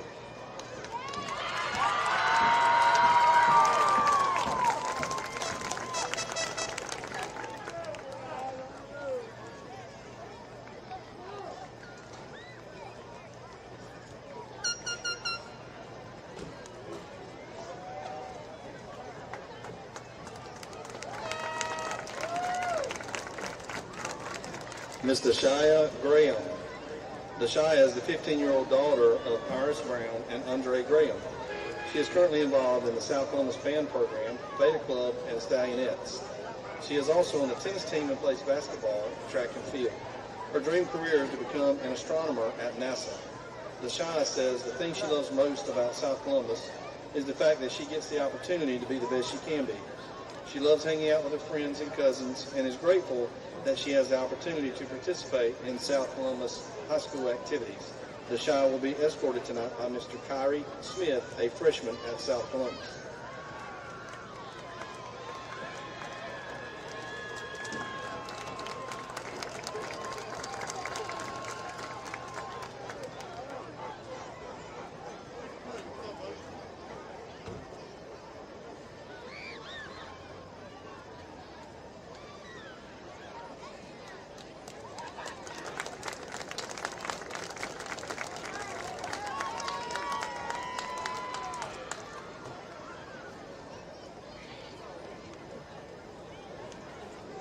Miss Molly Mears. Molly is the 15-year-old daughter of Rachel and Dan Mears. Molly is on the South Columbus High School Showstoppers dance team. She is a South Columbus High School tennis player and a Stallionette club member. Molly enjoys working out, cooking, and spending time with friends and family. Molly says the thing she loves most about South Columbus is the relationships that South Columbus has given her the last year of school. They are a huge reason why coming to school is exciting. She also loves being able to make memories with her mama and South Columbus High School teacher, kids from other schools, and teachers who brighten her day. Molly will be escorted tonight by Mr. Mason Worley, a senior at South Columbus.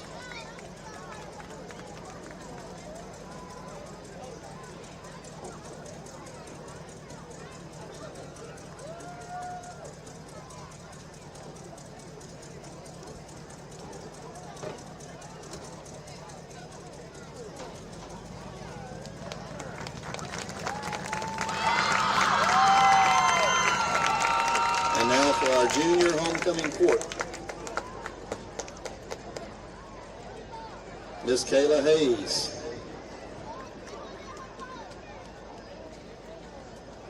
Kayla is the 16-year-old daughter of Mark and Donna Hayes. Kayla is the class treasurer of her junior class and a member of the Stallionettes Club. She is a varsity cheerleader, a member of the Tri-M Music Honor Society, and a member of the main attraction choir. She has also been a member of the Beta Club for 3 years. Kayla says the thing she loves most about South Columbus is the staff who helps her work towards a great future and the many friendships she has made at South Columbus. Kayla will be escorted tonight by Mr. John Falk, a sophomore at South Columbus.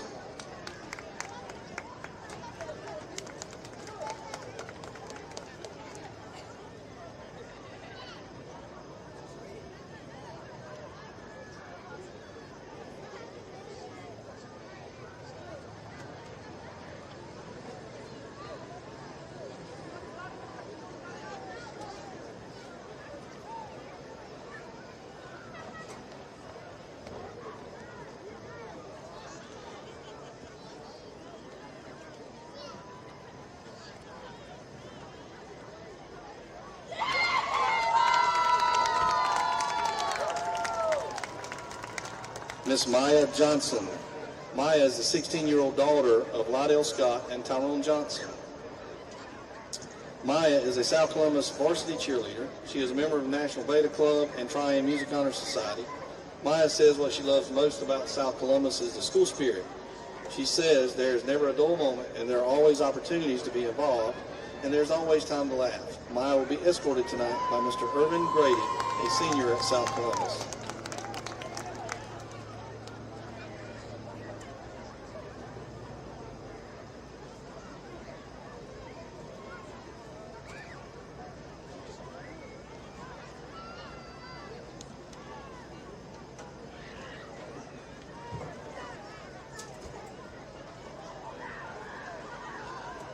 Miss Trinity Strickland.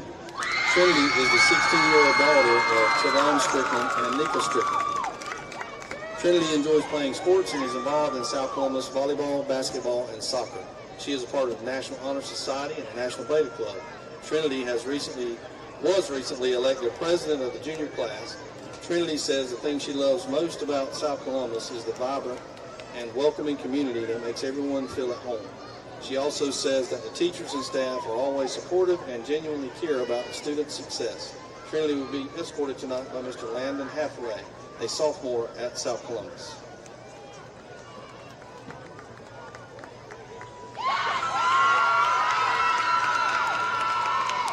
Finally, it's time for our senior homecoming court.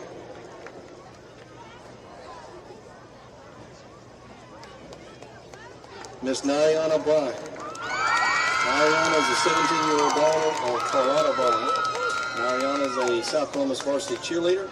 She is also involved in JROTC and piano. Nariana says what she loves most about South Columbus is that her teachers push her to the limit and her friends help the day go by quickly, cheer, and all of the memories she has made. Nariana will be escorted tonight by Mr. Corbin Neely, a senior at South Columbus.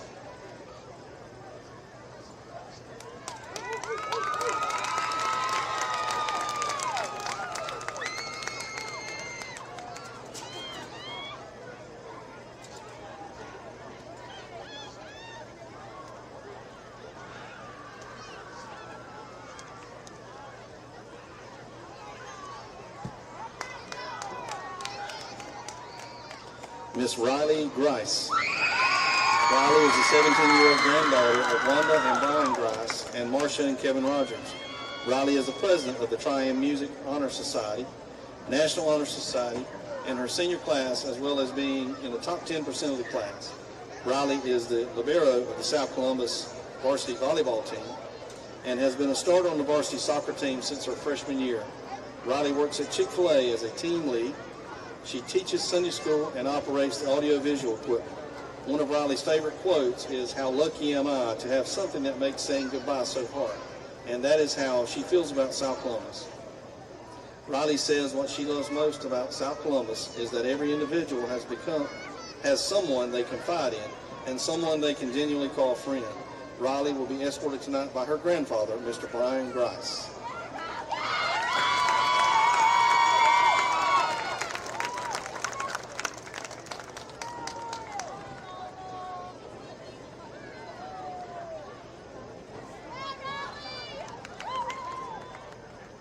Miss Yana Nobles. Yana is the 17-year-old daughter of Dwayne and Laura Nobles. Yana is a South Columbus Marshal and plays on the South Columbus varsity volleyball team. She attends Lake Swamp Baptist Church and works at Loris Nutrition. Yana says what she loves most about South Columbus is how every week there is something new. There's never a dull moment because you don't know what to expect. Yana will be escorted tonight by Mr. Dylan Cullifer, a senior at South Columbus.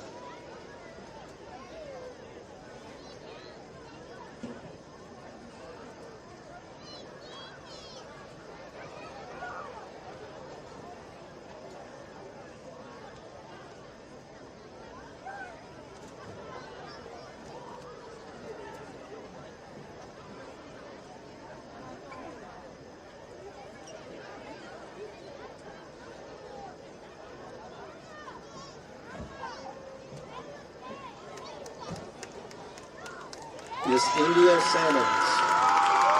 India is the 17-year-old daughter of Kelly Hughes and Alan Salmons.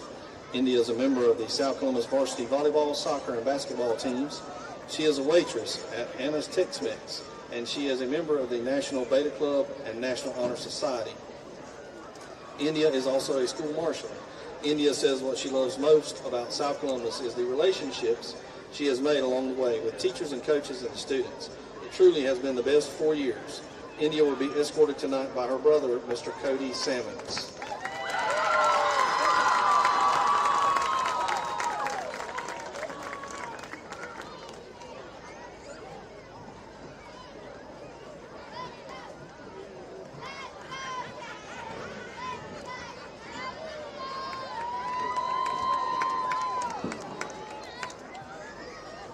Miss Kayla Stanley. Kayla is the 17-year-old daughter of Buck and Donna Stanley. Kayla is a member of the National Honor Society Beta Club and is serving her 4th year as class secretary. She is also the captain of the varsity cheerleading squad. Outside of school, Kayla is the captain of the Junior BIS and works with Stanley Timber Mobile Homes. She is a member of New Horizon Baptist Worship Center and is the cheer coach for Upward Sports. Kayla says what she loves most about South Columbus is the friends she has made with not only the students but the staff as well. She also loves the energy and competitiveness of the class of 2025. Kayla will be escorted tonight by Jaden Parker, a freshman at South Columbus.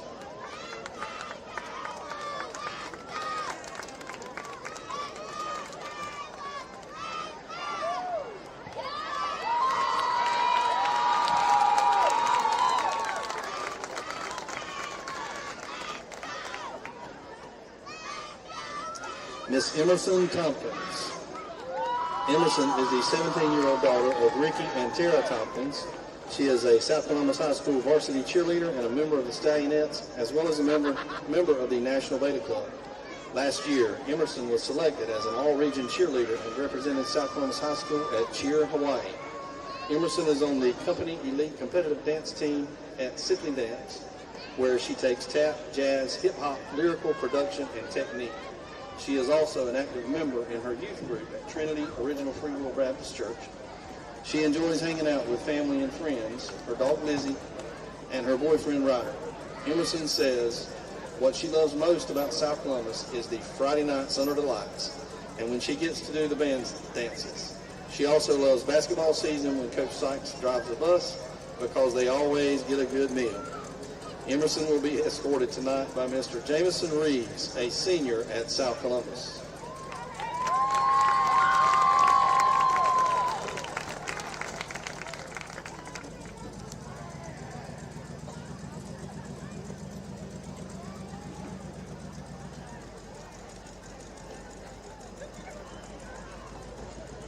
Join me in welcoming the 2023 Homecoming Queen, Miss Tommy Lynn Singh.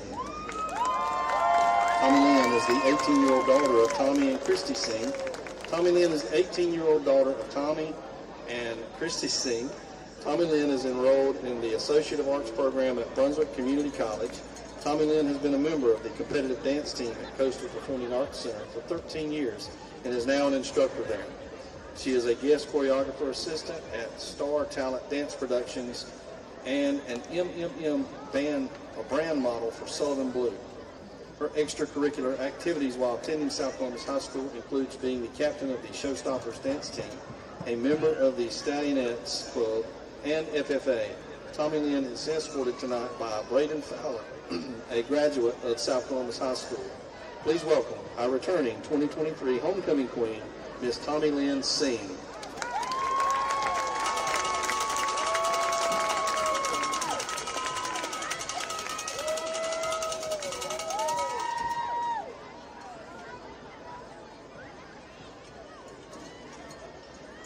We would like to extend our appreciation to faculty, staff, and students at South Columbus High School for their participation in Homecoming Week. We would also like to thank Tabor City Chief of Police, Chief Dallas, for making it possible to have our homecoming parade today. Finally, we would also like to thank our many friends for volunteering their time and vehicles for tonight's ceremonies.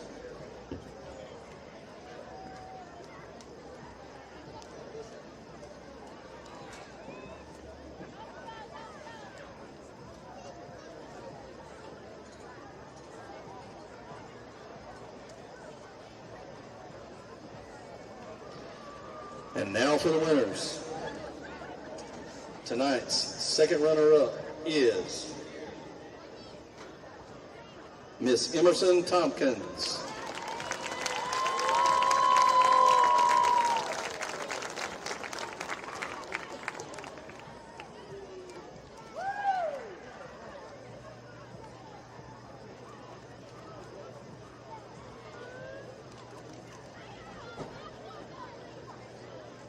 Tonight's first runner-up is Miss Riley Grice.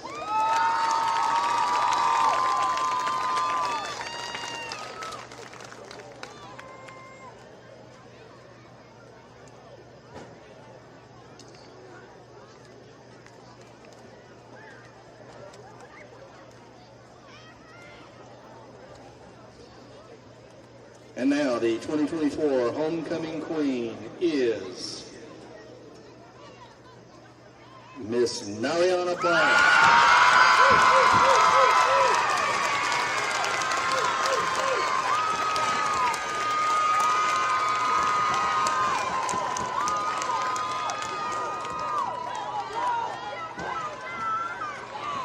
Thank you all for supporting our homecoming festivities. This concludes our homecoming. Let's give our new homecoming queen another big round of applause.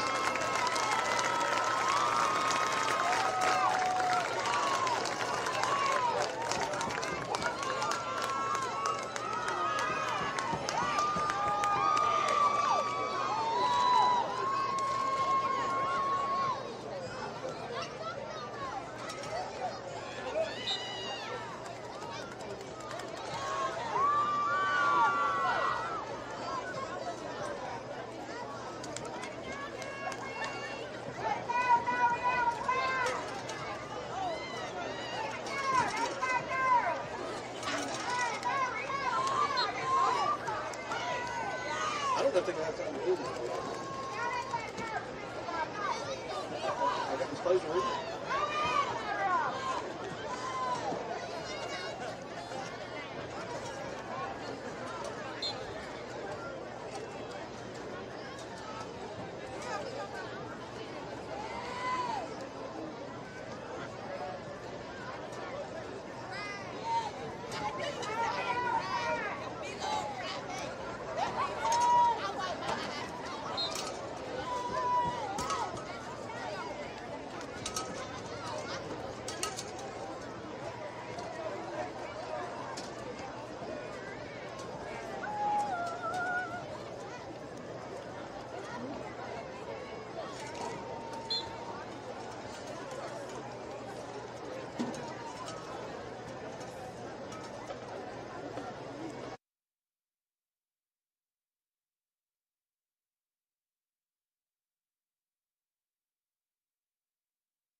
Whitehall has had the ball 6 times and has scored 6.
That's a first.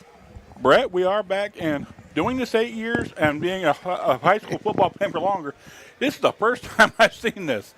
A delay of game at halftime has been called against South Columbus. My goodness. I mean, why because throw halftime that? festivities, and they've come back to the field and have not taken the field yet. I'm waiting until Russell Dove realizes what this call is, because he will have a stroke. But, I mean, seriously, I mean, why do you even do that? It's a 42-0 game, and we're going to call delay a game at halftime. Gosh knows. Anyway. Just when you thought it couldn't get any weirder for me and Brett, we've had a walk-off kickoff in the last 2 weeks. We've had a major hurricane on the western side of the state. And now, delay a game at halftime. Man. Well, I wonder, did that one get charged to the homecoming queen? I don't know. I think it should. And here's the How thing. can you blame the football team? I can bet Valdez might be able to kick this even on a roll. But into you the know end what? zone. If that's a 14-14 game for conference championship, do you throw that flag there? I mean, I hope I not. wouldn't throw it in a 42-0 game. Anyway, I mean, all right, guys, everybody's got to get off the field. It's crazy. It's about it's 40 kids, man. It's 40 kids. There you go. Nice kick. Ball rolls to the 20. Follow That's a it. live ball. Yeah, that's Covered by South the Columbus. Stallions, and it's going back the other direction. Hey, there we go. We had it planned out the whole time. That's South Columbus ball. That's South Columbus ball. Yeah, And the official called it. yeah. You have to. It's a live ball. It's not a punt, y'all. Okay. Seen some first half highlights. We can add that to the things that we hadn't seen in a long time. Things you never see. Yeah. That is a kickoff from the 35 to the 20. Not followed on by East Columbus. Is the clock running? Yeah. It should be. Yeah, that's right. Again, about 42, second half. It is a running clock. But Anyway, You know what but we're getting a barbecue sandwich up. there you go. Staying close, bring us a that barbecue sandwich. We're getting close to Halloween, and things are getting spooky, There right? they are. Halloween. You wore your outfit today. I like that. It's early. What's weird is without the mask is even scarier. Quick hit. Briar Johnson. Oh. Caught somehow, evades the tackle, reverses his field, picks up. Oh, that's a late hit. Got to be. Unless they're calling it where he fell. Yeah. Okay. Who was that? Number 1 for South Columbus? Yep. Javon Vereen? I think we're going to see a lot of liberal substitutions here. Yeah.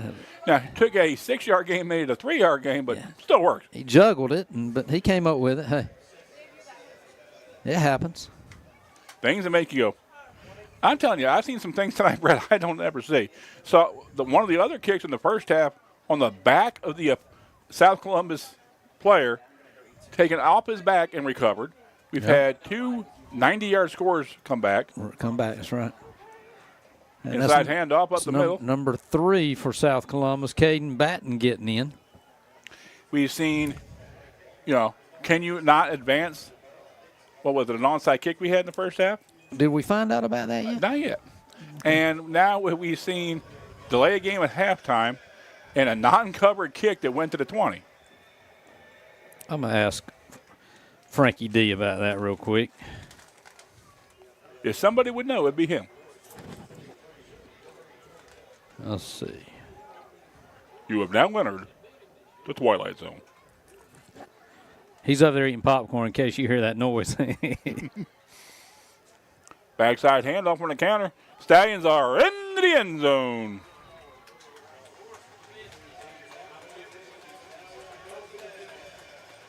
Stallion touchdown, trying to catch a number here. I'm sure you'll be able to see it, right? Number 5 for South Columbus didn't know to fall on it either. Guys, who had the touchdown? Number 3. Number 3, Caden Batten with the touchdown. Batten getting into the scoring column. I think he's about the 4th or 5th Stallion to score this evening. Valdez with another kick. High snap, corralled. Just over the uprights. Yeah, a little lollipop. And it is good. Doesn't have to get far over that crossbar, but he just gets over. And it's 56-0 in favor of South Columbus. Okay, so Franklin Davis told us that you cannot advance a onside kick. Okay. Ask him about the last time we had to delay a game at halftime. Because if somebody would know the answer to that question, it would be Franklin Davis. Because I'm telling you guys, there have been times I've been going home from ball games and see something weird.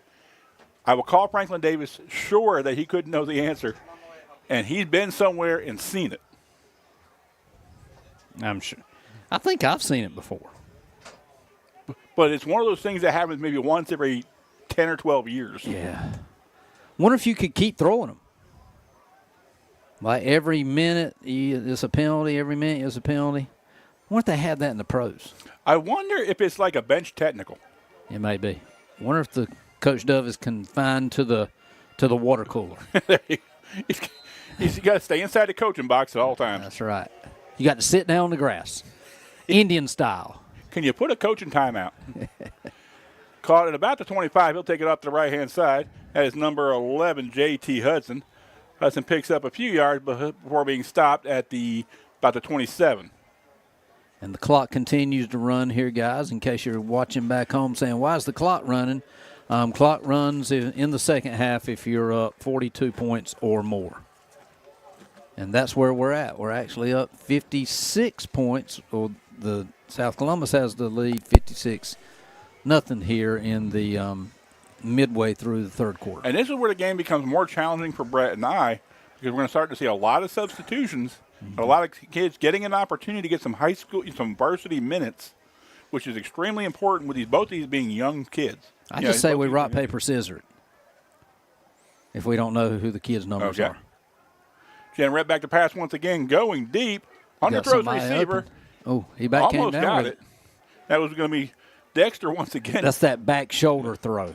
Dexter, I swear, if he doesn't get the reception, is awful darn close on every play that's thrown to him. I mean, the kid's got hands of glue.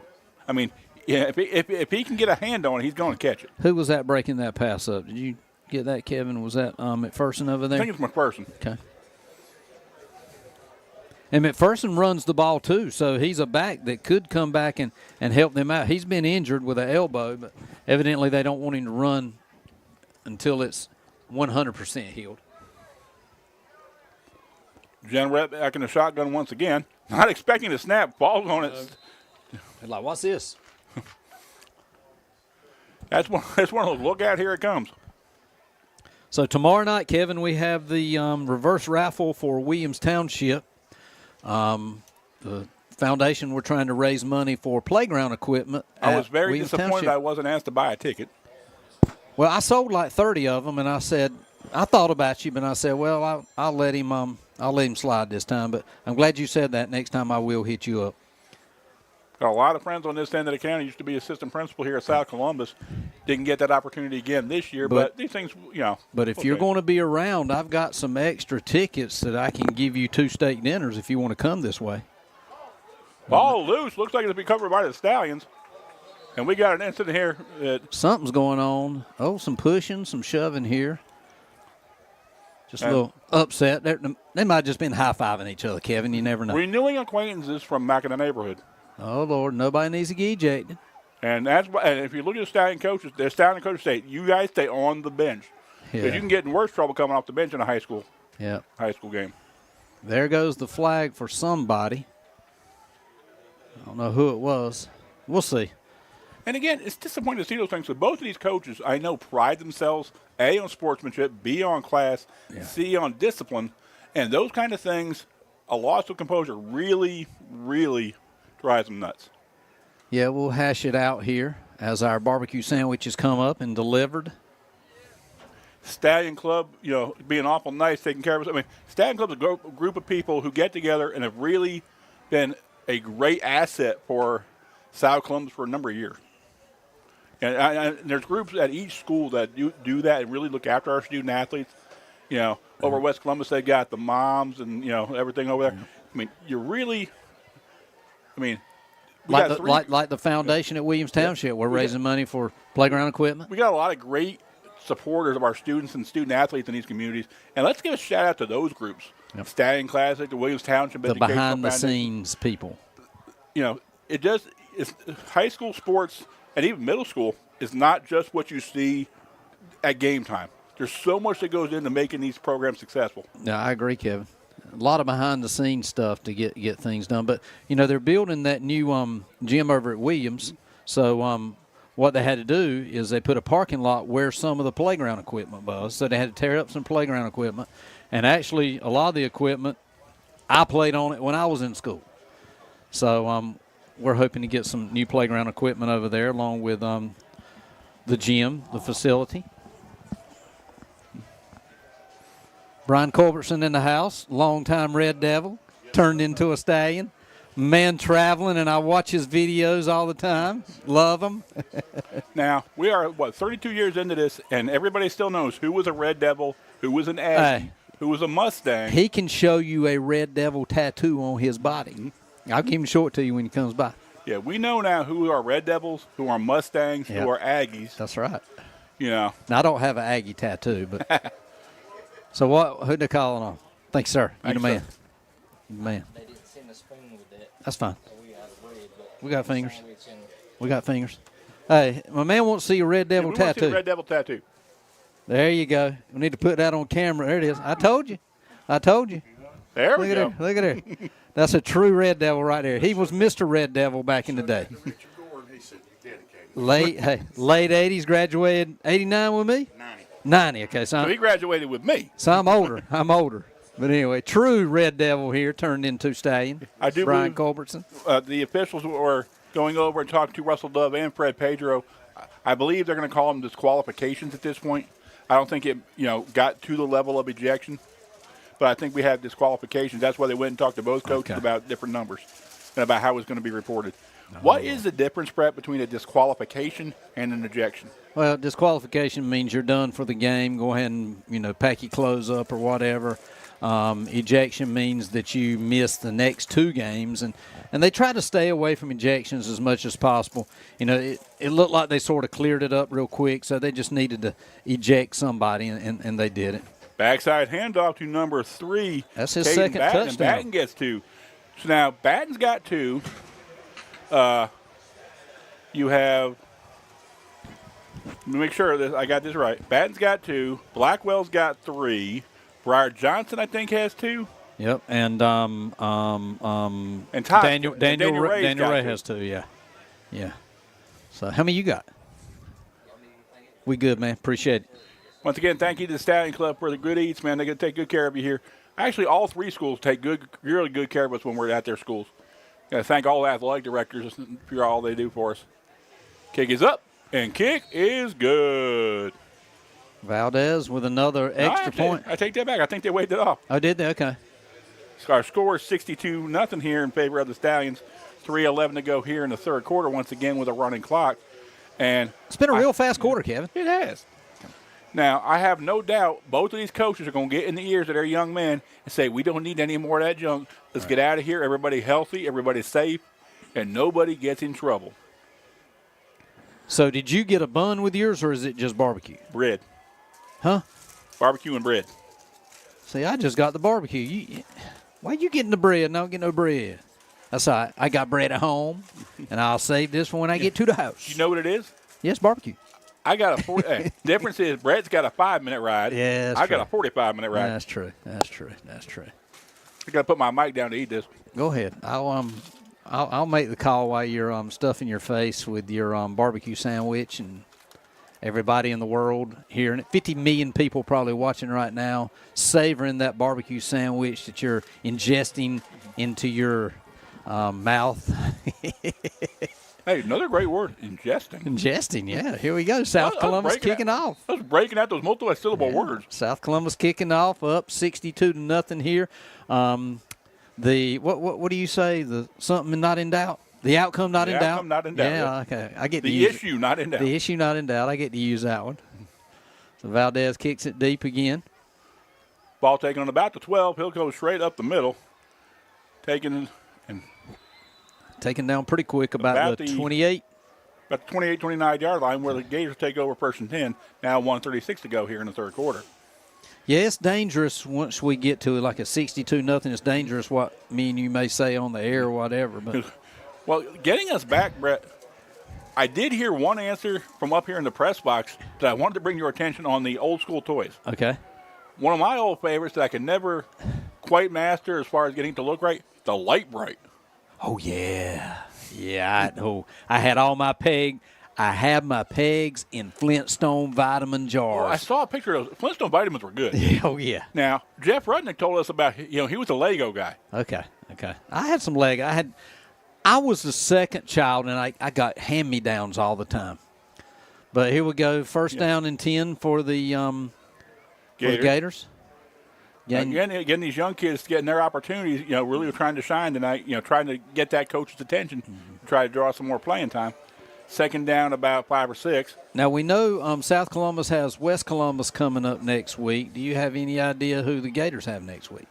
No, but I have it on my phone, so I would look it up. Okay, all right. Looks like that might be the last play of the third quarter. Guys, he may have to put down his barbecue sandwich to check this out, but we'll be okay. That's okay. Just don't ask me to count because I don't have to take my shoes off. The barbecue looked good to me. It does. It's very tasty.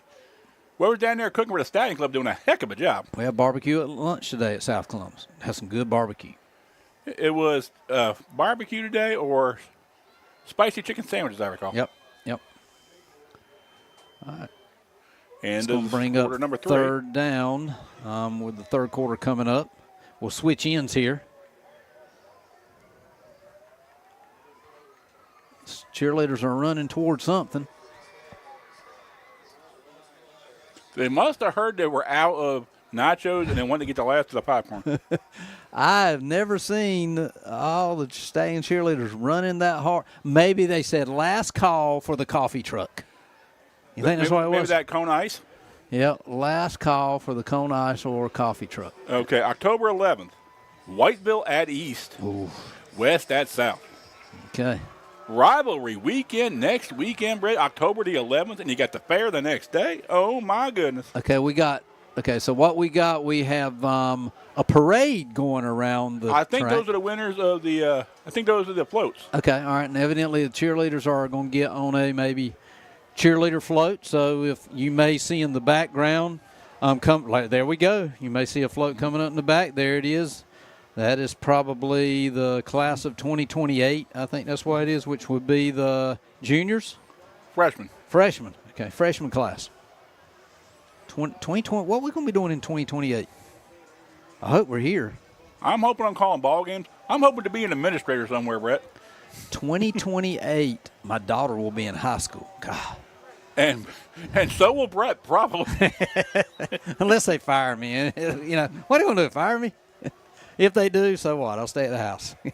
But I do love coming back and helping out. You know, I will tell you this much, Brett. What's fun is being able to see these kids, and we are back for a fourth quarter action. Low snap, new quarterback for the Gators is number 10, Zach Oppenheimer. Yep. And what grade's he in, does it say?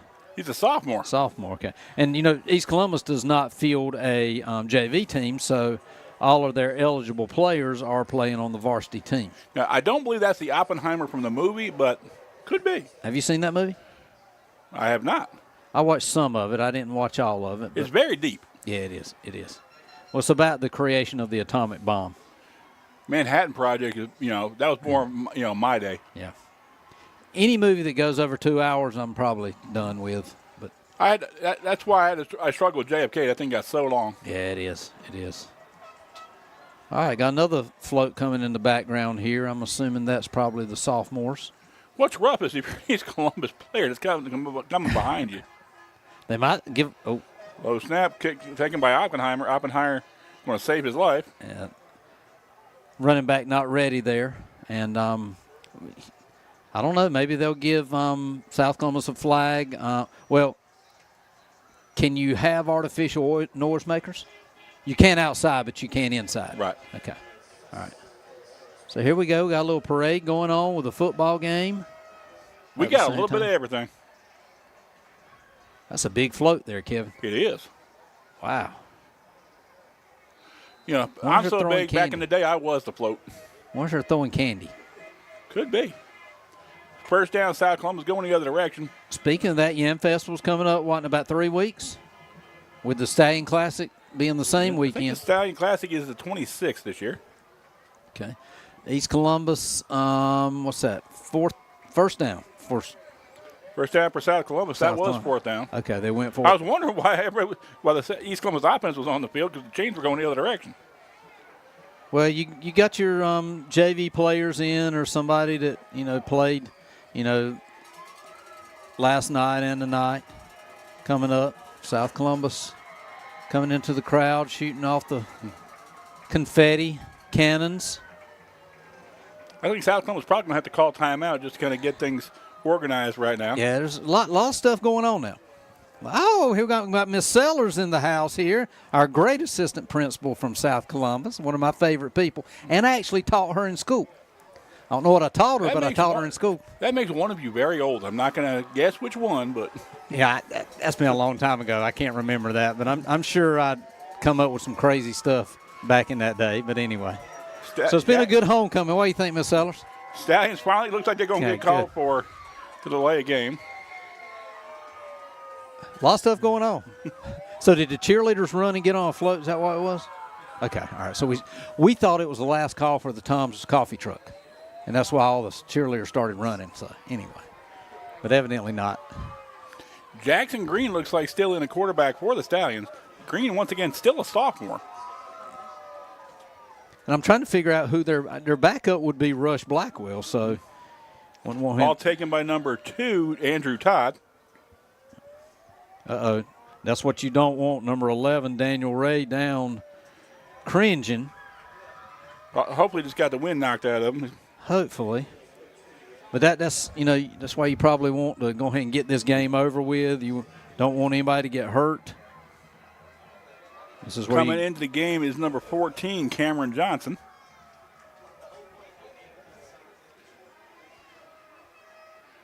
I think from what I saw, the way he motioned to the sideline, he said, I just got punched in the gut. Okay. Number 8 checks in. Jackson Green coming back for a quarterback. But you got to think, do you want Rush Blackwell to go to quarterback or you want to keep Jackson Green in? You don't have a lot of subs that can go in this position. And the kids want to play. I mean, it may be 62-0, but the kids homecoming, the starters want to play. They have a long practice every week. It's been hot, and they just want to cash in. Here comes another Disney parade. Is that Mickey? Fred Pedro is kind of reading the riot act to the official, and now Russell Dove coming over. Oh, T-shirts. And they may be talking about those artificial noisemakers. Let's see. Throwing some T-shirts out. That's a semi-trailer, looks like, not? Roast Gators. Roast the Gators. Hey, it's all in good fun. If you can't see this at home, we got a big transfer truck going right in front of us. Who do we think the winners are going to be? Oh, that's what they're judging? Oh, yeah. I'm going to make the call. Oh, I like this one. Now we got I don't a know. lot of I don't smoke know. coming I out don't of know. here. They did T-shirts, but they had other ones that ran up into the crowd and did the confetti bombs. So, I don't know. And you know that the seniors will be upset if you don't choose them. So, I'm glad I don't have to make that decision on who wins the float. They're calling ball game. I guess East Columbus gave up. I don't think they gave up. I think they're saying we have limited folks on our sideline. Yeah. And rather than risk injury, discretion being the better part of valor before it gets chippy. Yeah. And that might be what it is. It's shake their hands, go to the house. So play has been halted with 8:20 to go here in the ball game. South Columbus will win at 62-0. And again, I don't know if I've ever seen that. that actually happened to East Columbus Whiteville a few years ago. Really? Okay. On the air. Um, The only thing still in doubt, Brett, is the 50-50, which I hear they'll be calling soon. Yeah. 50-50 coming up here. So I know you didn't buy any at home, but we still have the floats coming by. Class of 2026 is coming by. That floats are rocking. If the floats are rocking, don't come a knocking. Is that because it's on fire, Brett? There's a lot It looks of like stuff they're roasting something out there. I don't know if they're I don't know. I don't know if I'd want to be standing in the middle of that. Ooh, here we go. Is that a Ford? I see thunder in the middle of that. All right, tell the video crew to just go ahead and get these floats. Oh, we got disco right here coming up. There we go. The feed's been cut to since the game's over. We'll let everybody at home watch the homecoming floats. That was the juniors that you're seeing in that shot. And you'll probably see the seniors coming up here in a minute. They're judging to see who wins here. Here's the disco Stallion seniors. Thrills a wheel. What does it say? That's a wrap. That's a wrap. Okay, all right. That's very profound considering they're almost done. So, South Columbus. Now playing. South Columbus I'm assuming student this body having a good time. Yeah, this is a film scene here. Yep. So who wins? So what's your pick here, Kevin? Which one'd you like? I think they're all 4. I think all of them are in the top 4. I think so too. But okay. Y'all be mad at me if you want to. I have to be unbiased because I got to call games on all ends of the county. I'm going with the sophomores, man. I really like the sophomore float. But anyway, You like the ones that came out and then we're going to find out here in a minute. Did she announce it yet? I think she's still trying to figure it out. Okay.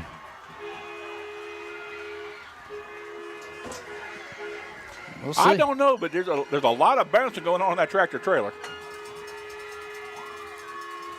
Hey, it must be nice to be 18 again, hadn't it? I'd be broke a leg. I settle for 38 at this point, Brett. Kids having a good time. That's what it's all about. School spirit. Just remember, be safe on the way home, y'all. That's right.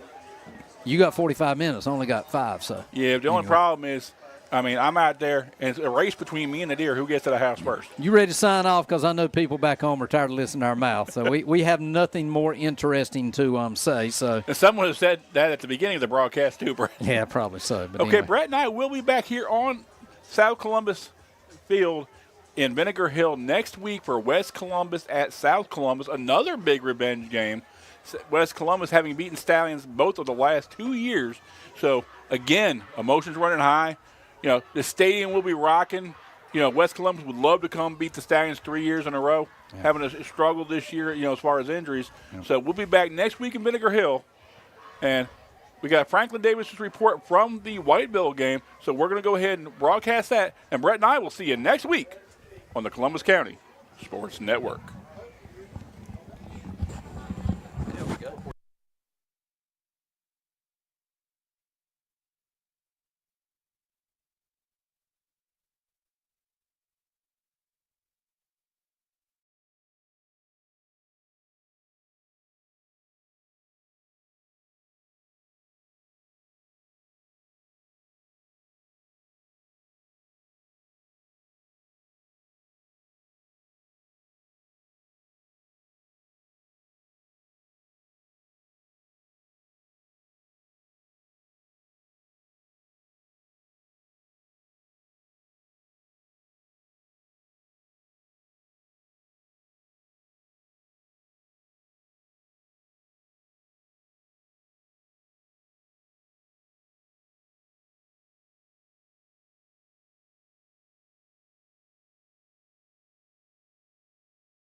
Hey, Kevin and Brett, Franklin Davis of the News Reporter reporting here from Legion Stadium, where at halftime it's the Whiteville Wolfpack leading the West Columbus Vikings.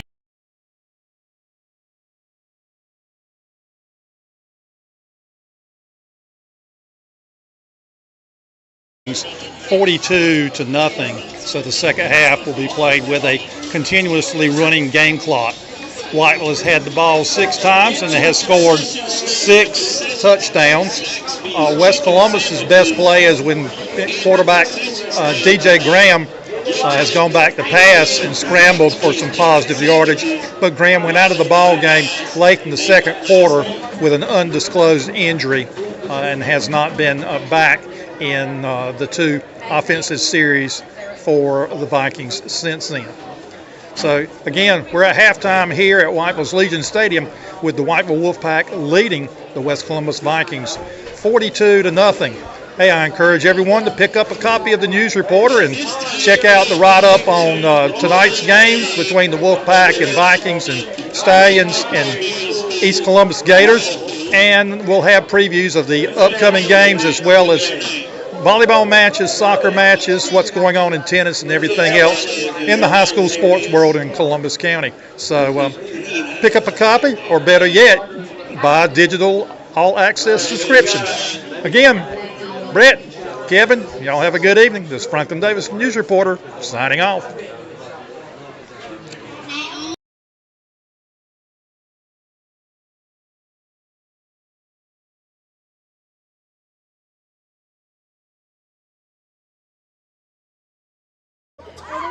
Are they telling you to turn it off?